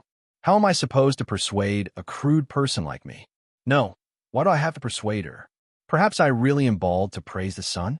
Right at this moment, a few muscular monks turned toward Lin with benevolent smiles on their faces. Their bald heads shimmered under the light of Little Red's sun, making it impossible to look at them directly, and Lin shuddered in fear upon seeing this. The more he looked at them, the stranger he felt. A monk with thick muscles, a naked body, and a head that reflected the sunlight. F***CK. There's definitely something wrong with this bizarre image. No, I have to stop this from happening. Otherwise, Little Red's image will be completely distorted. And Lin took a deep breath before speaking with a solemn expression. Xiao Hong, if you say that you're bald to praise the sun, then why do you keep your hair? This proves that you only need a sincere heart to praise the sun. Little Red was clearly startled when she heard this, and a contemplative expression appeared on her beautiful and delicate face. Clap! She suddenly clapped her hands together as if she had suddenly come to a realization. Ah, I was wondering why there seemed to be something missing during photosynthesis. It turns out that I didn't follow through with this step. Immediately afterward, her storage ring flashed, and a long sword appeared in her hand, which she used to slash toward her head. Holy F***CK. And Lin almost pissed his pants upon seeing this, and he immediately pounced over to hug Little Red tightly. Calm down. Calm down. Pretend I didn't say anything just then. He yelled as he held onto Little Red's warm and fragrant body. Little Red was perplexed. Why should I pretend I didn't say anything? I feel like Master's question is very reasonable. And Lin was about to cry. Reasonable, my guess. That question of why do you have to keep your hair was just a prelude. The main point was that you only need a sincere heart to praise the sun. If Little Red really shaved her head, the image would be absolutely insane. During the battle, a seductive bald girl appeared on the battlefield and yelled, "Praise the sun!" Then, a group of naked, bald, and muscular monks rushed out to battle. When that time came, not only would Little Red be done for, but Lynn's reputation would also be completely ruined. When that time came, there would definitely be many people questioning what kind of perverted master Little Red had to be to have trained Little Red to become like this. And Lynn snatched Little Red's long sword and massaged his brows as he tried to think of an excuse. Right at this moment, the space within the room suddenly began to squirm, immediately following which a spatial crack began to appear. In this bright space, this spatial crack was extremely glaring. It was quite clear that the shadow demon was unable to hold on any longer and was about to return to this space. The black kangaroo fell to the ground with a plop. Little Red's light seemed to have a very powerful suppressive effect on the kangaroo. As soon as the kangaroo appeared in this space, its body shuddered involuntarily, and it found it difficult to open its eyes. Then, the kangaroo was greeted by the sight of a few naked, muscular monks pouncing toward it. What followed was an extremely violent and gory scene that was not suitable for children. Thump, thump, thump. Pa, pa, pa. Da, da, da. Poo, pu, pu. The kangaroo lay on the ground after being attacked by several monks. It was barely breathing, and its eyes were hazy with tears. Little Red gathered the light of the golden crow at her fingertips, and a golden beam of energy pierced through the kangaroo's head, putting an end to the battle. Congratulations, you have successfully passed the trial of darkness. Bai Ling's voice suddenly sounded, and a white light also lit up in the secret chamber. Boss Hong is mighty. Boss Hong is domineering and unparalleled. Woof! Dabai shouted excitedly. It could be said that Xiao Hong had single-handedly turned the tide of the battle, and her reputation in the Beast Pet team had been further elevated. At least, that was how Dabai felt in his heart. And Lin rubbed Lil Red's head in a gratified manner. At this time, the muscular monks turned their heads again. They were completely naked, and they smiled kindly at him. Chapter 368. And Lin's balls almost caved in at the sight of those monks smiling at him. A powerful thought reverberated through his mind. No, he had to stop Xiao Hong. Xiao Hong, I have something to discuss with you. And Lin said with a serious expression. Yes, master, please speak. Little Red nodded obediently. And Lin cleared his throat. Do you think these monks, or you are the one praising the sun more? Of course it's me. The messenger of the sun that I summon is, in a sense, the manifestation of my will. Xiao Hong replied, after a moment of thought. Then why don't you change the messenger of the sun into your own appearance? Isn't a young girl who photosynthesizes every day more fitting of the theme of praising the sun? This is called the return of the essence. And Lin persuaded. But a conflicted expression appeared on Xiao Hong's face. I feel like muscular monks are more domineering. And Lin's lips twitched upon hearing this. Domineering? You can't tell if it's domineering? You're clearly a pervert. This is my command. Make the messenger of the sun look like you from now on. And Lin spoke with a solemn expression. If Xiao Hong didn't listen, then he would have to use his status to force her. All right. Xiao Hong pouted with an aggrieved expression. The staff in her hand shimmered with light, and the naked monks finally began to transform. After the transformation, Lin and Dabai both drew a sharp intake of breath, and their breathing accelerated. Several stunningly beautiful girls appeared in front of them, completely naked. They all looked like Xiao Hong. Even though they were materialized from golden light, their alluring figures were undeniable. They had long, slender legs, sexy waists, and domineering breasts, and Lin and Dabai both suffered internal injuries, and blood flowed from their noses. What do I do? Should I ask Xiao Hong to add some clothes to her messenger of the sun? It doesn't seem like there's a problem if she doesn't add clothes, no. I can look, but I can't let the enemies and spectators take advantage of me. Ahem, Little Red. We need to add the sun messenger's clothes as well. And Lin looked straight ahead. I still have to add more clothes? That's so troublesome. Little Red pouted unhappily. Dabai said considerately, then don't add it, woof. Bang! And Lin didn't say anything. He punched the dog's head. Yes, we must. And Lin said righteously. Yes, at it, Boss Hong. Woof. Dabai, who had a bump on his head, echoed loudly. Due to the tyranny of its master, Little Red had no choice but to slowly design the clothes. Then it added opaque golden clothes to each of the little reds formed by the golden light. A trace of disappointment flashed in Lin and Dabai's eyes as they secretly wiped the blood off their faces. In the future, when you summon the Sun Emissary, form it according to the image just now, understand? And Lin ordered again. Got it, you're so annoying. Little Red harumphed. I'm tired, I'm going to rest. Don't go to places that are too dark next time. I can't even sleep soundly. And Lin rolled his eyes. Oh, so Little Red attacked because the environment of the battle was too dark and disturbed her rest? Speaking of which, wasn't darkness more suitable for sleeping? However, her light was really powerful. It could even pierce through that kind of darkness. A red light flashed, and Little Red once again nestled quietly in Lin's pocket. The surrounding space instantly became a lot darker due to the absence of Little Red's sun disk. The sun messengers also dissipated into golden particles. And Lin pulled out the Little Red flower and pinched its crimson petals to find that they were soft and smooth to the touch, and the flower trembled slightly upon contact. What are you doing? A sweet voice sounded with a hint of drowsiness. Nothing. I haven't touched you in a long time. I want to see if you've grown up. And Lin smiled. Little Red shook its head. Master, are you flirting with me? And Lin's lips twitched, and he immediately stuffed Little Red back into his pocket. What was wrong with this world? Why was it so difficult to communicate with one's own beast pets? And Lin and Dabai both swallowed a blood spirit pill before sitting down to meditate.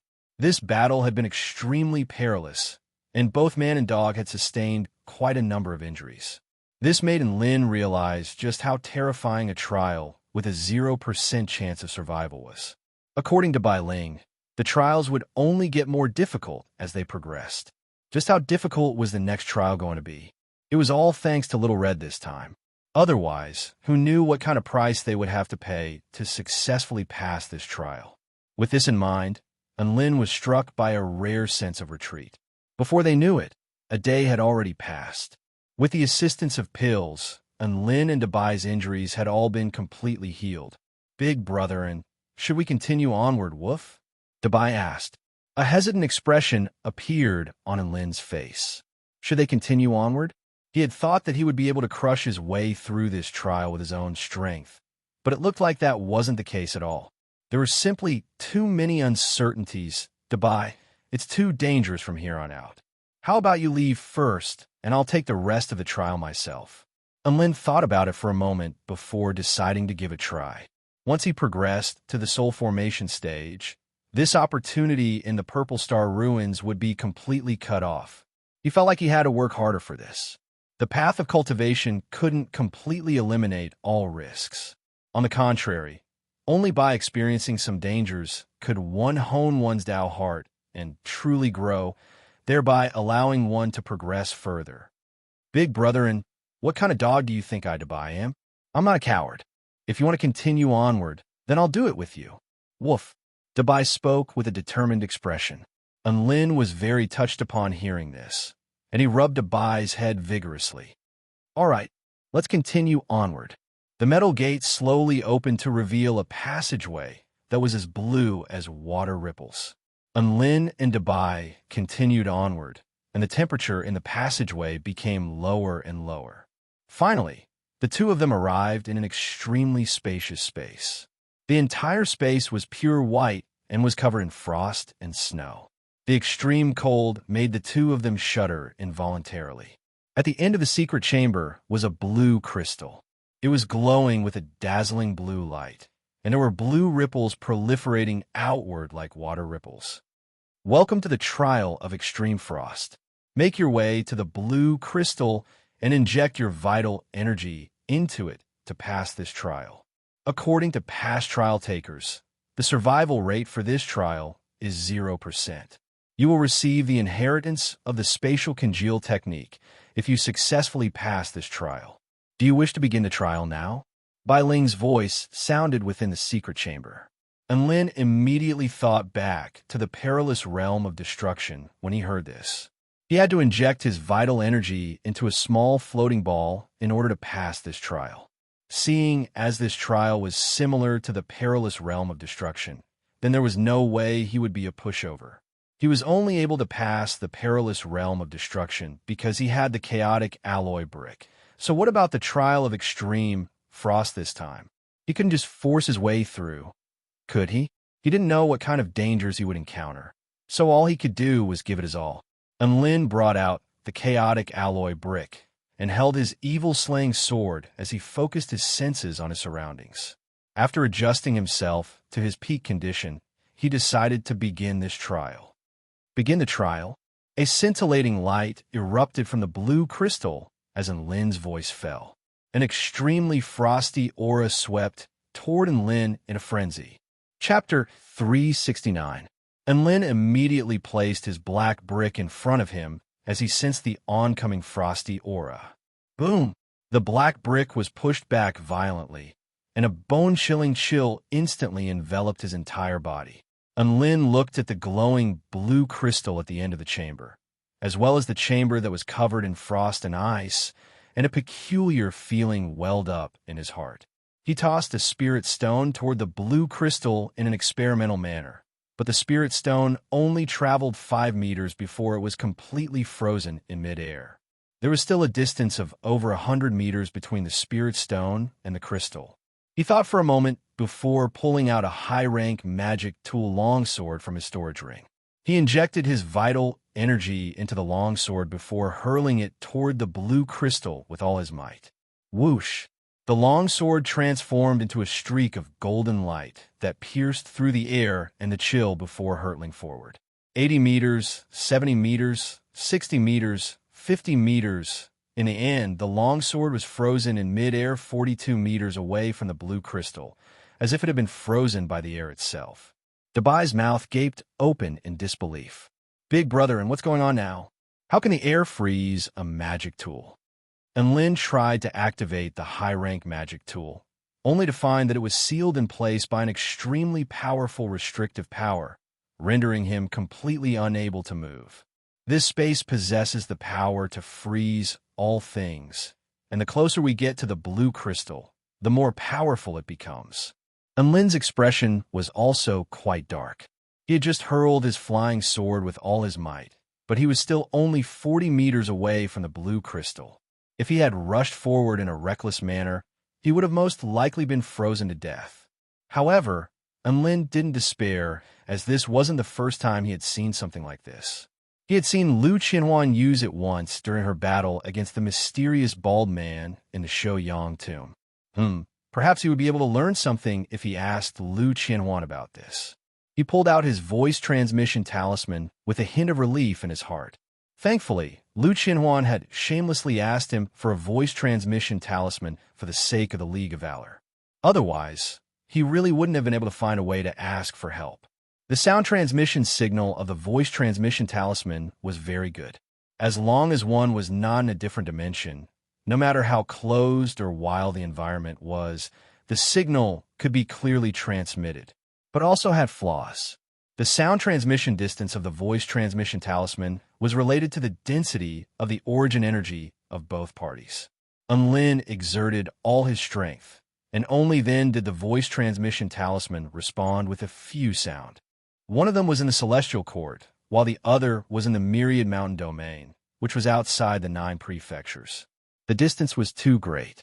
Hey, Lin, why are you looking for me at a time like this? Aren't you going to class? A delicate and exceptionally soft voice rang out, as if trying to suppress its volume. It was clear that Lu Qianhuan was in class. Lin didn't even get a chance to speak before Lu Qianhuan exclaimed in shock, "No! Holy F***CK! Why is my vitality being depleted so quickly? Did you go to outer space? I've encountered a difficult situation in a certain set of ruins. Time is of the essence, so I need long-range support. And Lin knew that now was not the time to waste time. So he continued, I've encountered a trial of extreme frost. In an extremely cold space, any object that flies toward a blue crystal will be sealed in midair. It seems that the closer one gets to the blue crystal, the stronger the sealing power becomes. In order to pass the trial, I have to inject my vital energy into the blue crystal. I remember that you have an ability that's very similar to this, right? Please find a way to break through it. Oh, not bad, Lin. Who would have thought that you'd encountered the glacial freezing technique?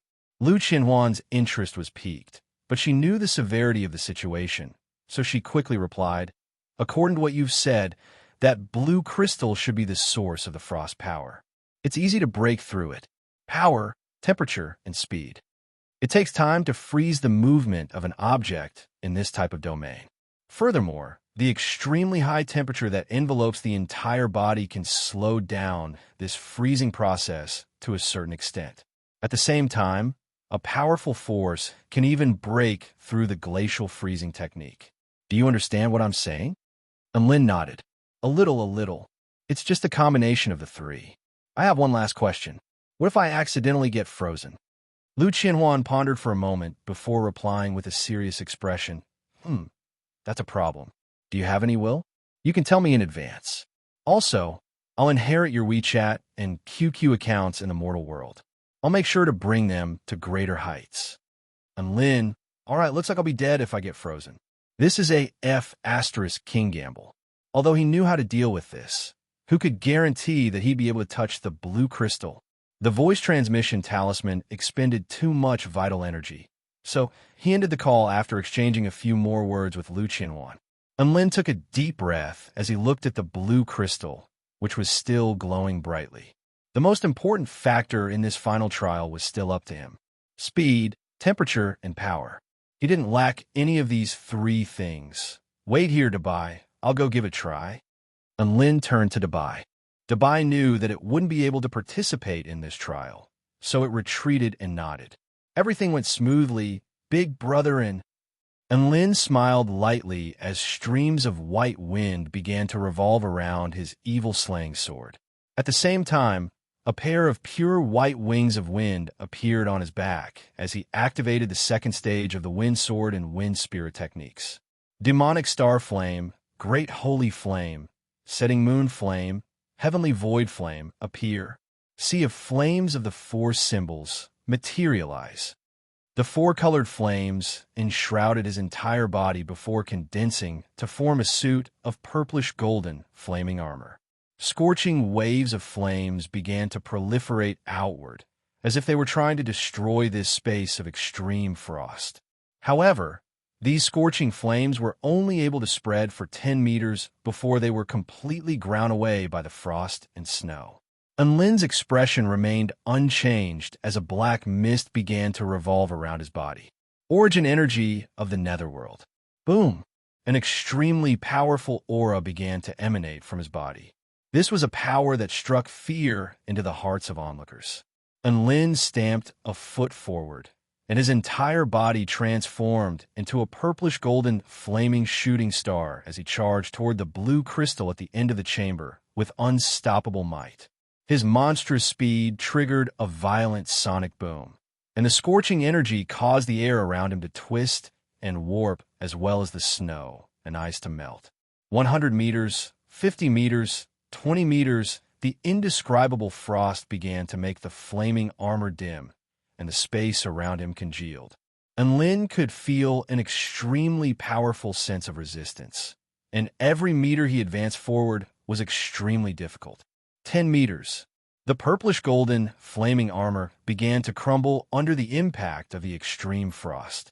A bone-chilling frost swept toward Lin, and it became more and more terrifying as if it were trying to freeze his consciousness. And Lin gritted his teeth and advanced with all his might. Black mist revolved around his body, and his muscles and bones began to tremble involuntarily. Stopping would mean death, so he had to advance. 3 meters, a suffocating frost transformed the space before him into an impenetrable fortress. And Lin felt as if he had crashed into an invisible wall of frost and he was unable to advance any further as his body began to congeal. And Lin raised his evil-slaying sword high into the air as his eyes turned inky black. He activated his Endless Night sword technique, and a peerlessly powerful aura erupted forth. "Break through!" And Lin roared as he slashed down with his evil-slaying sword. A black crescent moon began to appear, and it instantly tore through the congealed space before striking the blue crystal. Boom! And Lin's body suddenly became light, and he instantly covered the distance of 3 meters as he grabbed toward the blue crystal. He was just about to inject his vital energy. "Gotcha!" A crisp sound suddenly rang out. The blue crystal suddenly shattered like glass, falling to the ground. And Lin's pupils contracted as he stood rooted to the spot with a dumbstruck expression. Immediately afterward, boundless frost instantly enshrouded the entire chamber, freezing everything in its path.